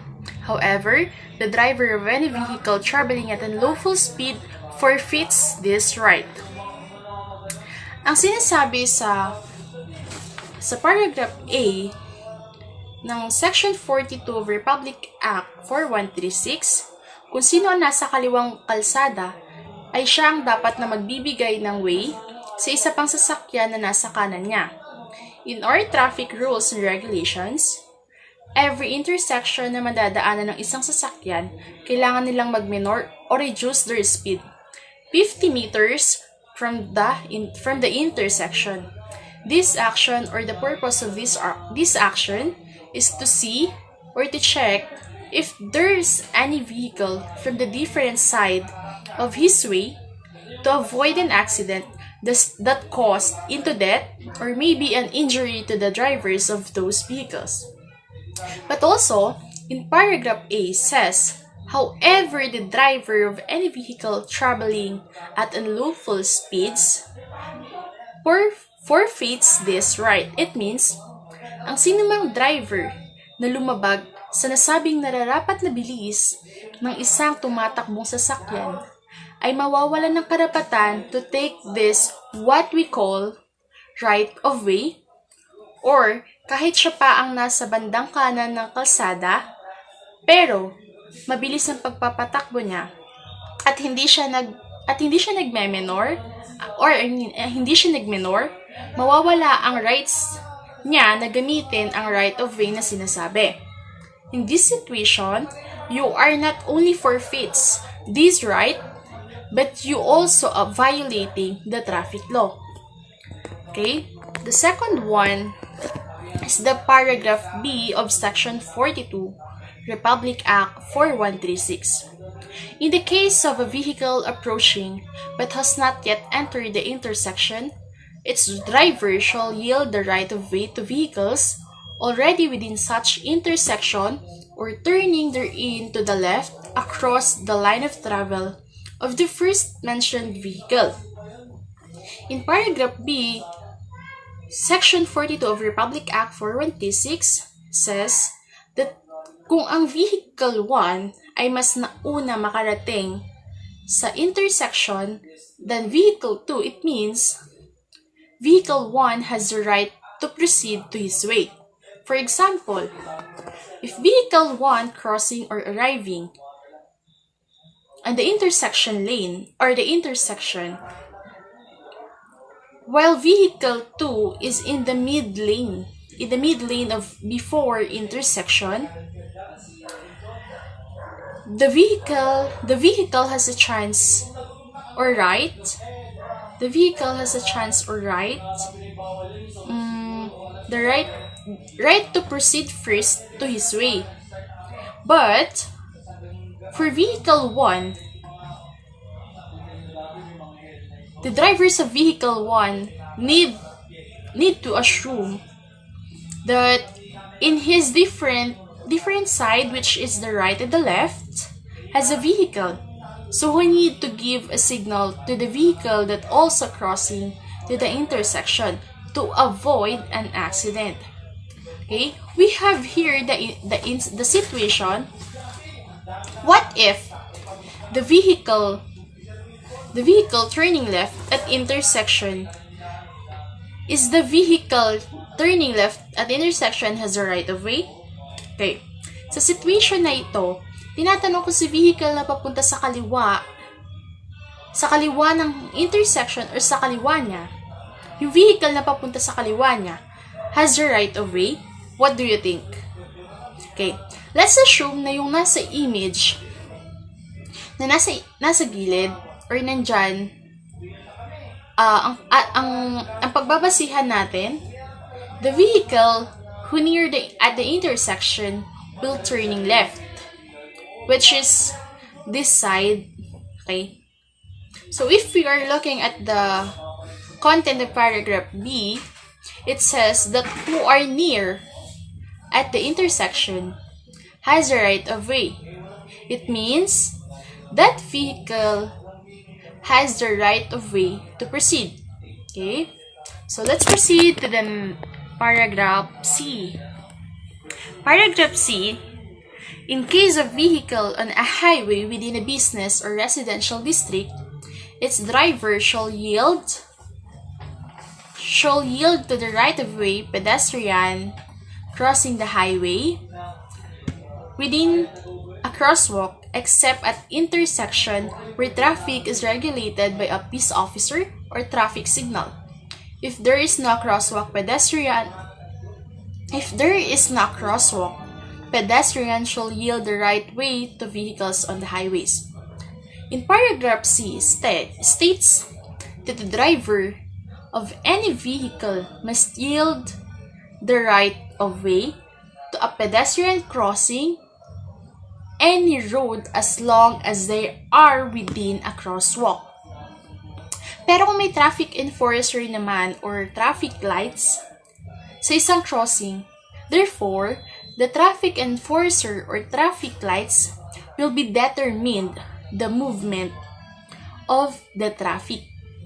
Kung ang isang crossing naman o daanan ay walang crosswalks or walang pedestrian crosswalks, those pedestrian crossing, those pedestrians or yung mga taong tumatawid will give the right of way to the vehicle crossing the highways.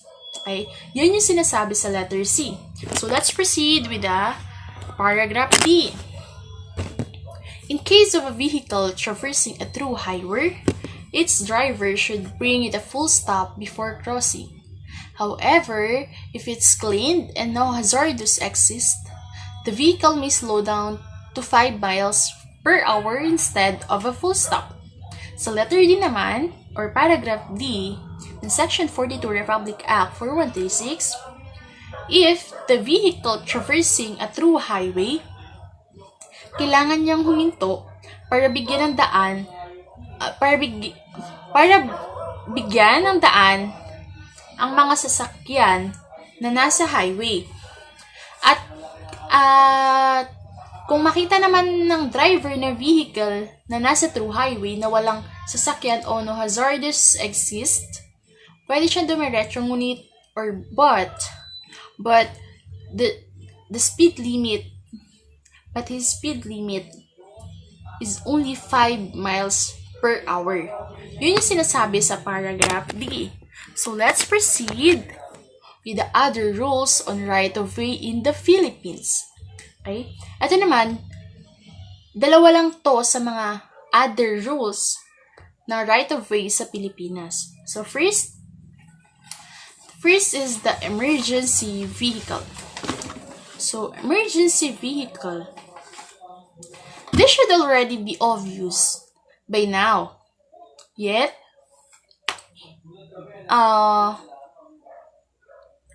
we are including this since there are still some drivers na nag-feel na ma-recognize yung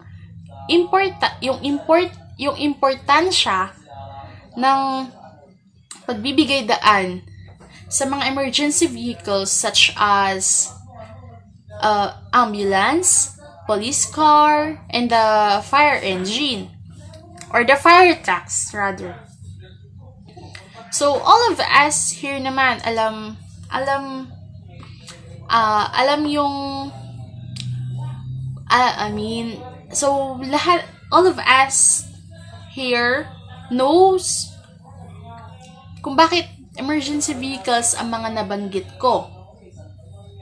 So, when a driver hears or nakita ng emergency vehicles na nagwawangwang or siren in English, or may emergency light from those vehicles, the driver should immediately pero carefully pull the vehicle towards the side of the road. But, hindi pa pwedeng bumalik sa dating pwesto ang sasakyan hanggat hindi pa nakakalagpas sa kanya ang nasabing emergency vehicle.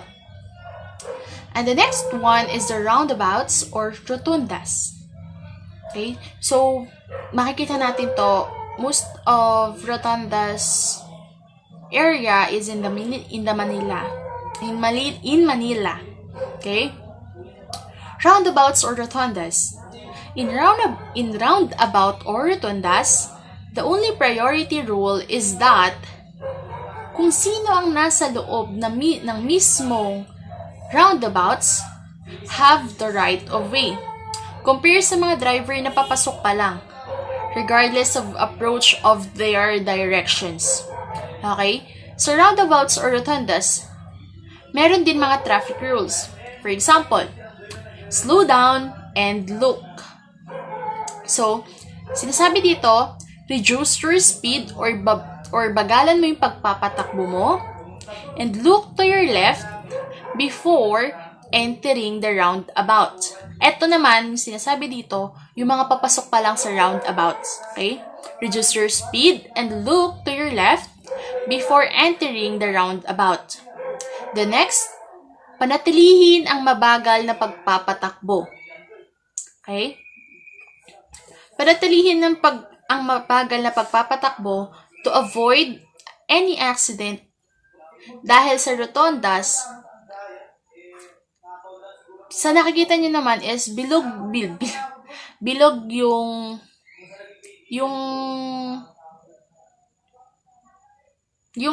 basta yung air, yung sinasabi rotundas is bilog yung area. So, ibig sabihin, meron papasok sa side na to, meron din palabas. So, it means, you need to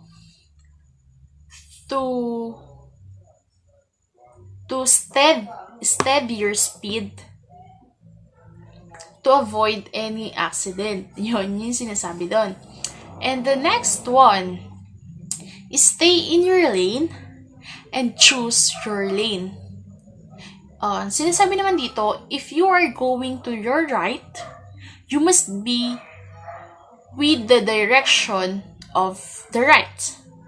Okay? Or vice versa.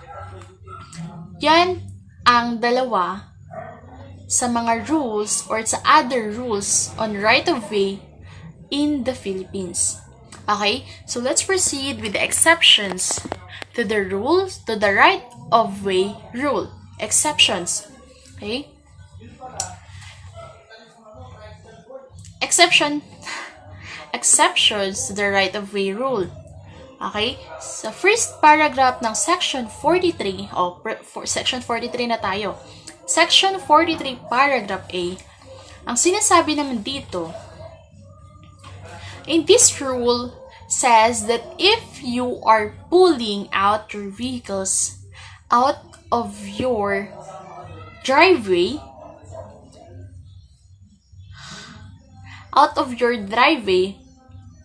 and driving it into a public road, you must always stop to give way to passing cars or a public road o mga vehicles na ginagamit o dumadaan sa highway because those vehicles has the right of way. And that's the end of my report. Thank you.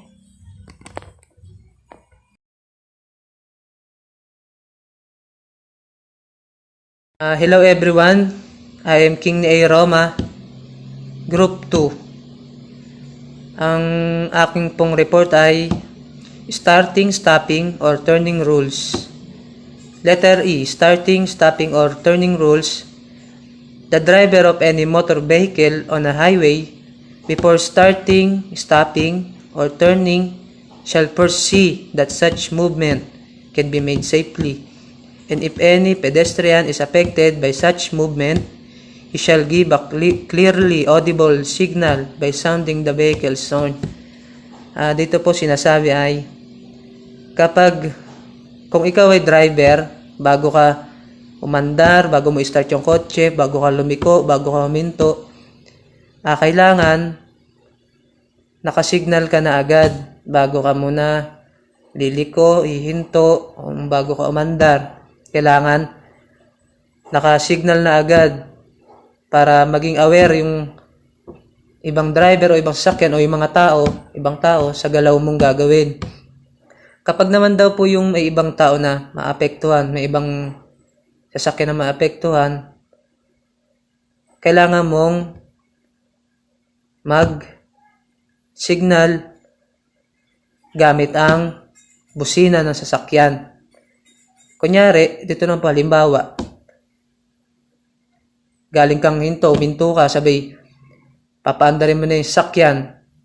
Kapag may halimbawa may nakaharang na tao sa harapan ng sasakyan mo, pwede mo silang businahan ng businahan, o kaya isang busina lang, para malaman nila na aware sila na ikaw ay aandar na, para umalis sila sa dadaanan mo, tumabi sila sa dadaanan mo. Ayun po, kailangan mong bumusina gamit ang busina ng sasakyan. Number 1. Dito naman po, when other motorists are affected. Whenever the operation of any other approaching or following may be affected by such movement, the driver making the movement shall give a signal to other drivers of his intention to make such movement. Dito naman po, kapag ikaw driver tapos may kasalubong kang ibang sasakyan o may kasunod kang ibang sasakyan, kailangan mo pa rin mag-signal. Kunyari, kung halimbawa, liliko ka sa kanan, kailangan ikaw lagi ay nakasignal. Sisignal ka sa kanan kapag ikaw ay liliko sa kanan. Sisignal ka sa kaliwa, signal light sa kaliwa kapag ikaw ay liliko sa kaliwa. Tapos kapag ikaw naman po ay hihinto, kailangan apakan mo na agad yung brake para makita na yung signal na pula yung ilaw sa likod ng sasakyan mo. Para aware sila. Hindi pwede yung bigla-bigla kang liliko, bigla-bigla kang hihinto. Pwede silang maapektuhan, pwede pang mabangga kasi hindi nila alam kung ano ba yung gagawin mo. Kaya kailangan kung ano dapat bago ka lumiko, umistop, kailangan laging nakasignal. Number 2, hand signal.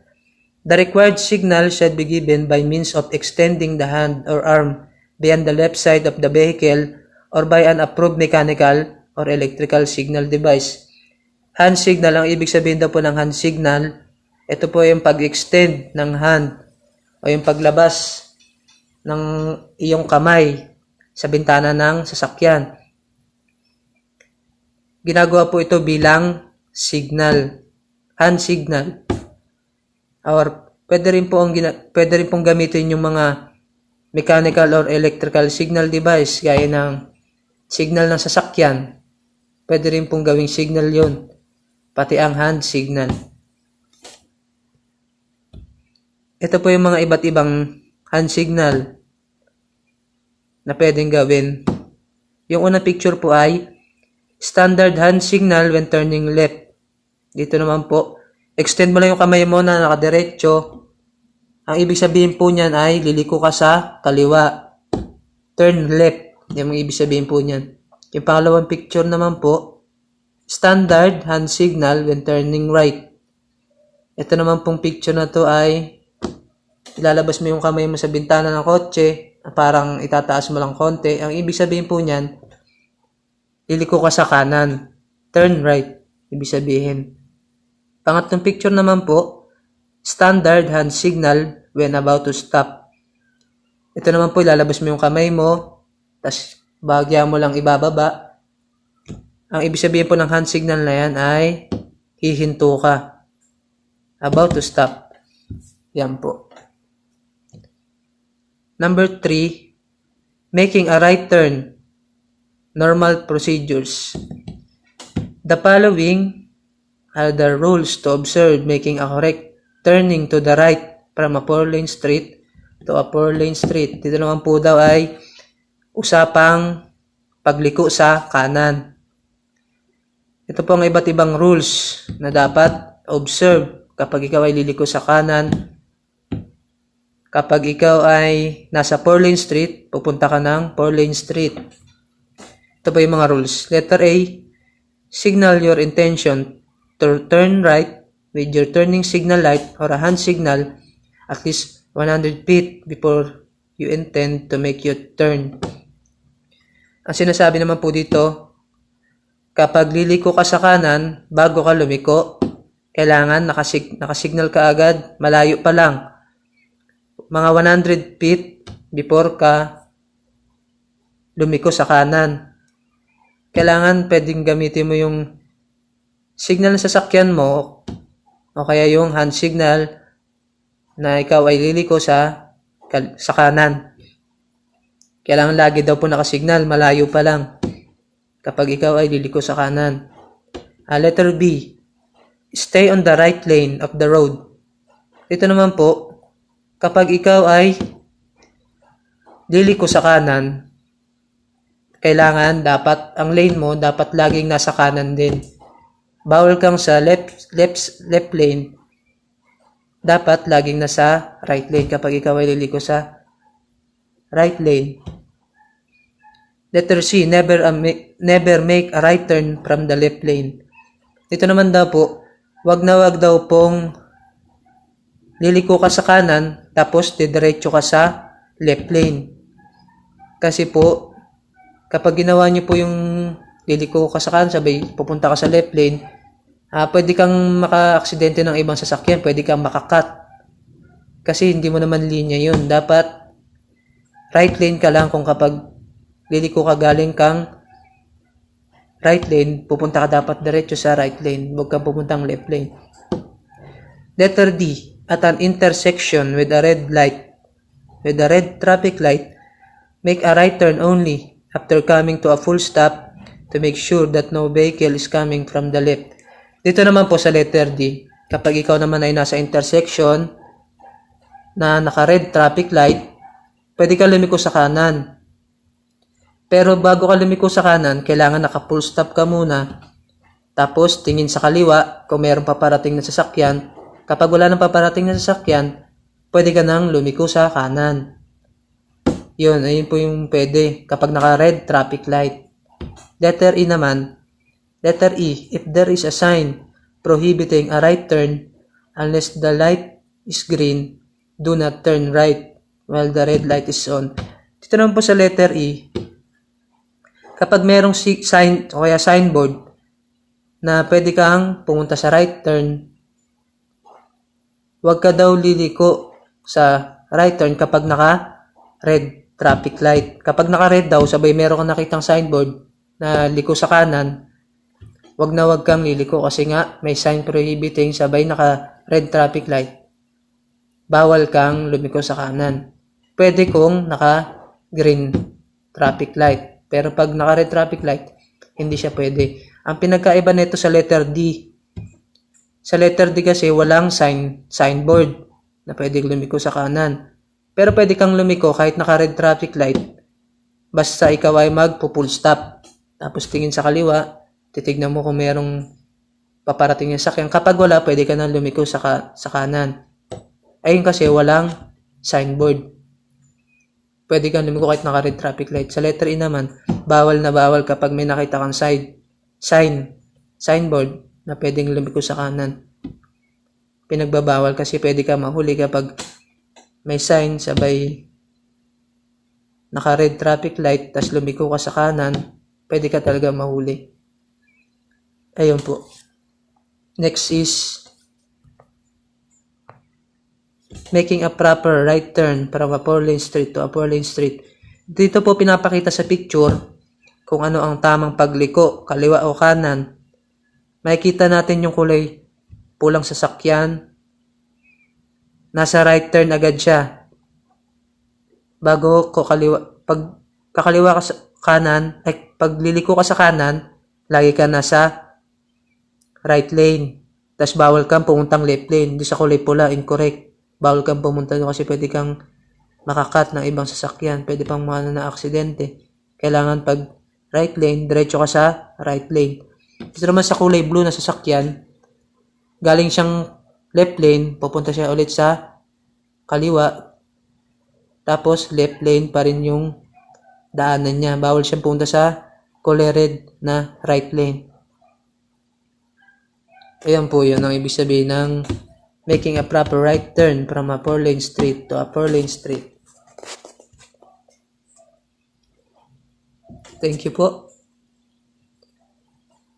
Next reporter.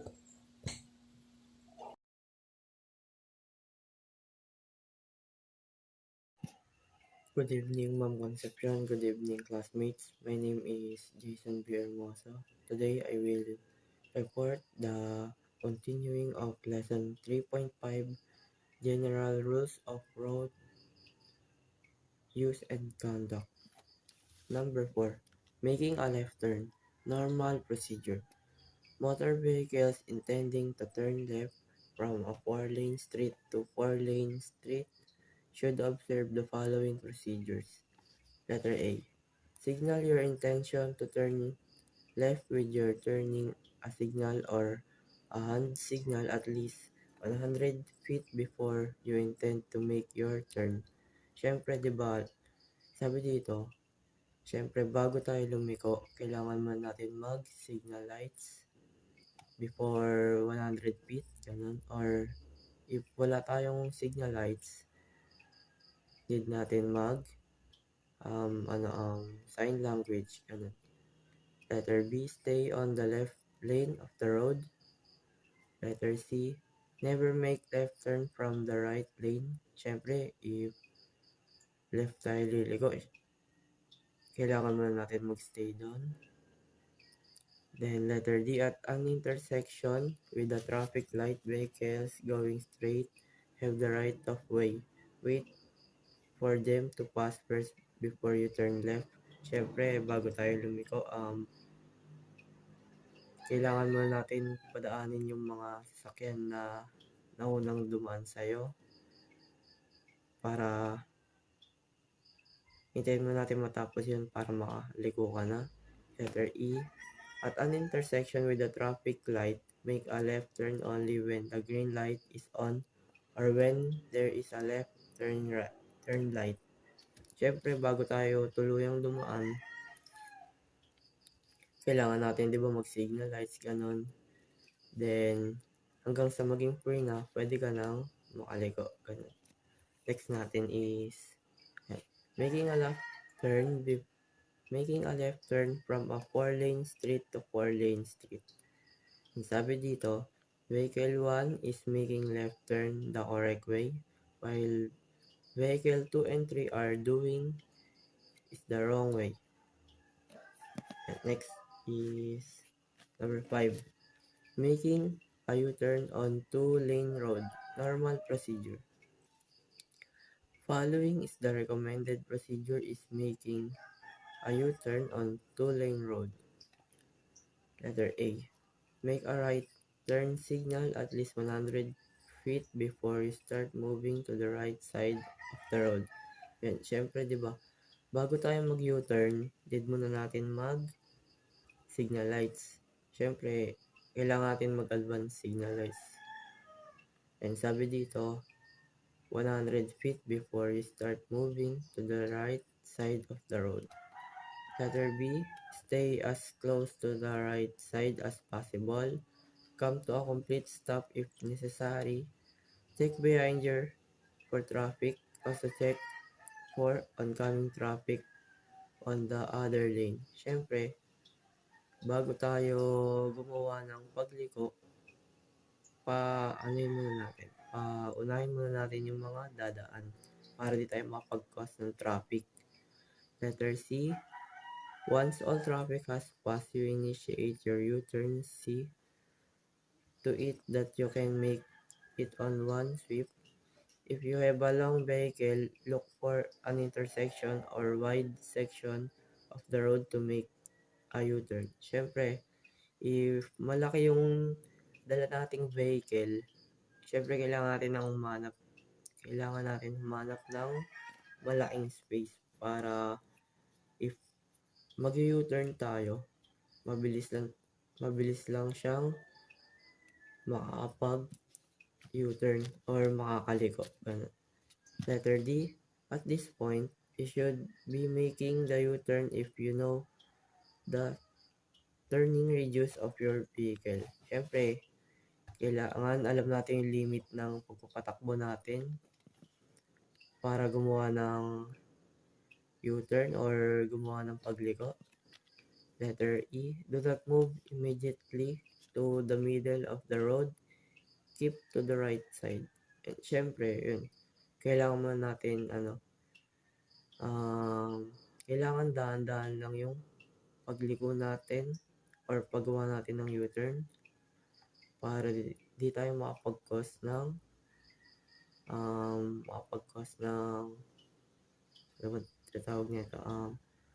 makapag-cause ng disgrasya, ganun. Next natin, sabi dito, making a U-turn on 2-lane road. Ito yung example picture natin. Next is making a U-turn on 4-lane highway, normal procedure. Following is the correct procedure. Refer to the figure 17. Ito. Figure 17. Making a U-turn on a 4-lane highway. Letter A. Check for traffic behind you and indicate your intention with the left turn signal. If no fast vehicles, stay in the left lane. Yan, syempre, di ba? Sabi natin, kailangan natin mag-signal lights or sign language if liliko tayo. Letter B. Clear the other side for oncoming traffic and initiate your turn as soon as it clear. Do not come to a complete stop. Straighten out on the right lane and begin gaining speed. And syempre, bago tayo lumiko, need natin mag-stop sa liliko natin. Kumbaga, if liliko tayo ng left, kailangan natin mag-stay sa left lane. If liliko tayo ng right, kailangan natin mag-stay sa right lane. Letter C, as soon as you have reached a relatively safe speed, signal your intention to move to the fast lane with the left turn signal. Yan, sabi dito, syempre, di ba pag liligo tayo, kailangan bilisan or yung speed natin, alam natin yung limit sa pagliko para di tayo makapag-cause ng traffic. Letter D, move to the fast lane as soon as you are fast enough to hold up traffic moving in the same direction. So, yun. Kailangan sa pagliko natin is, di ba alam naman natin yung limit, kailangan natin bilisan para di tayo makapag-cause ng traffic. Next natin is letter F, pedestrians' rights and duties. Pedestrians have the right to occupy or pass on spaces or portions of traffic way allocated for the like on crossing pedestrian lanes and passing on sidewalks or catwalks. In addition, pedestrians, as part of the traffic system, their fundamental duty is to observe and obey all traffic rules and regulations. Motorists should also know the rights of the pedestrians so that they will not be using the portions of the traffic way allocated from the pedestrian for parking purposes. Yan, syempre, pedestrians, pedestrian lane, ang pagkakaalam ko dito is, ito yung mga tawiran ng tao na hindi dapat pinagpaparadahan ng mga kotse. Kasi nga tawiran ng tao, 'di ba? Para sa mga taong dadaan 'yun. If tulad ng mga tawiran papuntang mall, ganun. Siyempre, priority nila yung tao na tumawid muna bago bago dumaan yung mga vehicle, ganun. Kailangan muna nilang padaanin yung mga taong dadaan sa pedestrian lane. Next natin is letter G. General parking rules and similar regulations. Motor vehicles should park only on areas specially designated for parking. All accidents are not caused while vehicles are being driven. A parked vehicle may create an accident, kill someone, or destroy property. Yan. Sabi nga dito, ang disgrasya daw or cause ng accident is hindi lang nagmumula sa pagpapatakbo ng vehicle. Pwede rin daw mag-cause ng disgrasya if mali yung parking nung kotse mo, ganun, ng motor, or nakakain mo na yung ibang parking lot, pang dalawang parking na yung nakain mo. Siyempre, pwedeng mainis yung mga taong magpo-parking din dun sa lugar. Pwede rin mangyaring sa sobrang inis nila, banggain nila yung kotse mo, ganun. Then, thank you for listening. That's all. Thank you and God bless.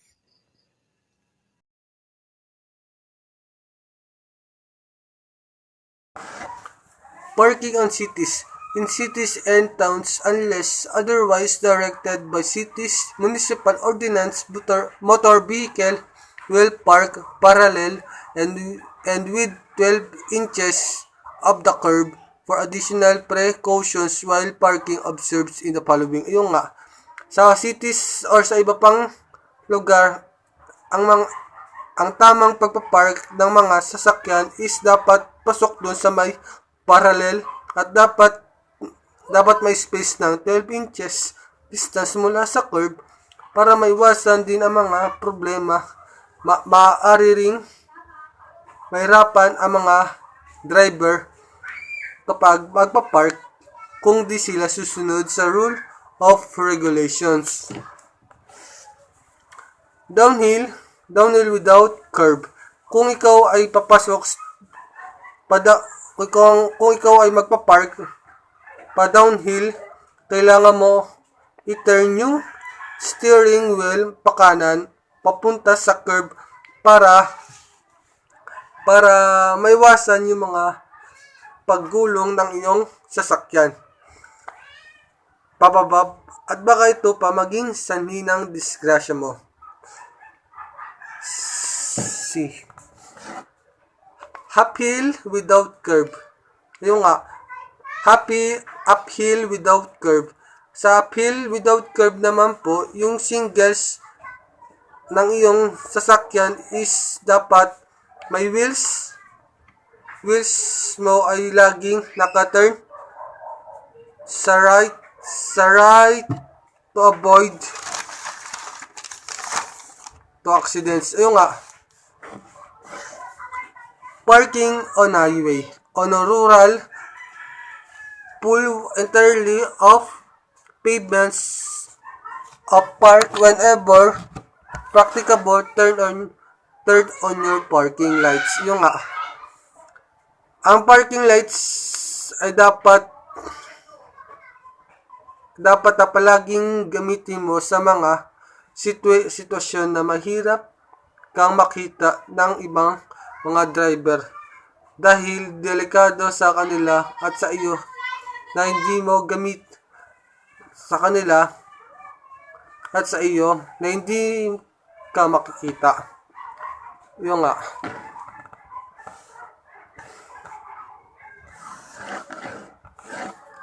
No driver shall park a vehicle permit to stands whether attended or attendance upon a highway in the following places. Yung nga. Kapag walang driver ang dapat magparada ng sasakyan o tumayo, maaari silang pagmultahin ng 1,000 na mula sa original na 200 pesos na ibabayad ng lalabag sa illegal parking for attended vehicle of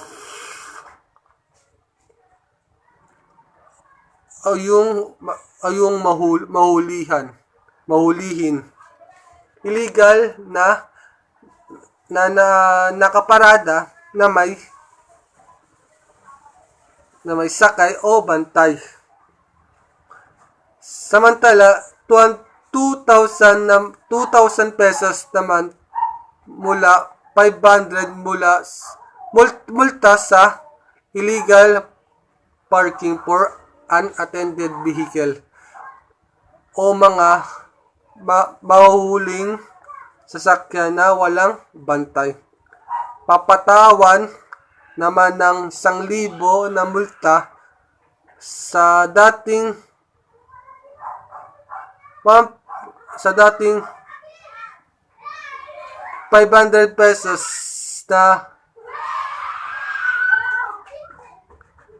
na mahuli sa observations o mga sasakyang nakambala sa daan. Intersection with an intersections. Ayun nga, ang isang intersection kung saan ang pagkasunod-sunod ng daanan ay natutukoy ng mga signal mula sa isang traffic lights o isang controller ng itinuturing na kinokontrol ang mga palatandaan o prioridad ay hindi wasto sa gayong intersections sa mga kinokontrol at hindi reguladong intersections. Ang driver o lumiko sa kanan o sa kaliwa ay dapat magbigay daan sa mga pedestrian na tumatawid sa carway kung saan siya lumiliko, pati na rin ang mga bisikleta ay dumidiretso sa parehong directions. On a crosswalk, yung nga, ang isang lugar na itinalaga para sa mga naglalakad na mga cross sa isang kalsada. Ang mga crosswalk ay hindi idinisenyo upang panatilihing magkasama ang mga maglalakad kung saan sila makikita ang mga motorista o sasakyan at kung saan maaari silang tumawid ng ligtas sa kalsada o sa trapiko ng sasakyan. C. Within 6 meters of the intersection of curves. Ayun nga, kapag paparada sa malapit sa intersections, siguraduhin na magkaroon ng distansya na hindi bababa sa 6 na metro sa pagitan ng iyong sasakyan at linya ng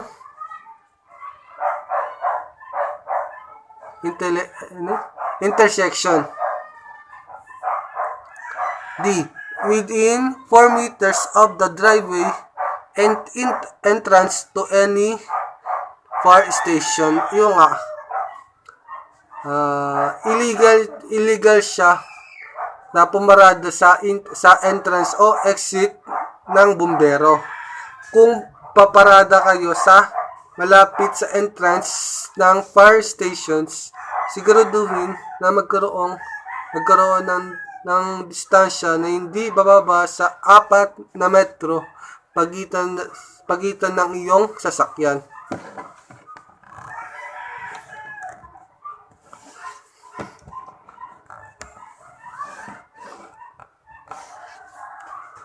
E. Within 4 meters of a fire hydrant. Yung nga, labag sa batas ang mga pagpaparada sa tapat ng fire hydrant. Kung paparada malapit sa fire hydrant, siguraduhin ng mga dapat siguraduhin may distansya ng 5 metro. F. In front of a private driveway. Ang kalsada ay para sa lahat. Kahit ng bahay mo, kung hindi mo yan pagmamay-ari at walang kang karapatan magparada kasi the law is harsh but is the law. F.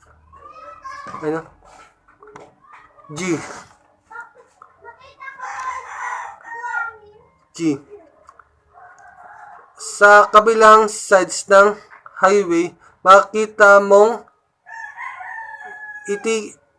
maaari mong itigil ang iyong sasakyan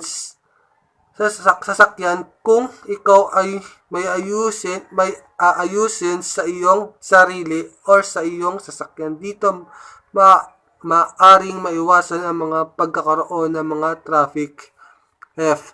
At any places where official signs have been erected prohibiting parking. Salamat.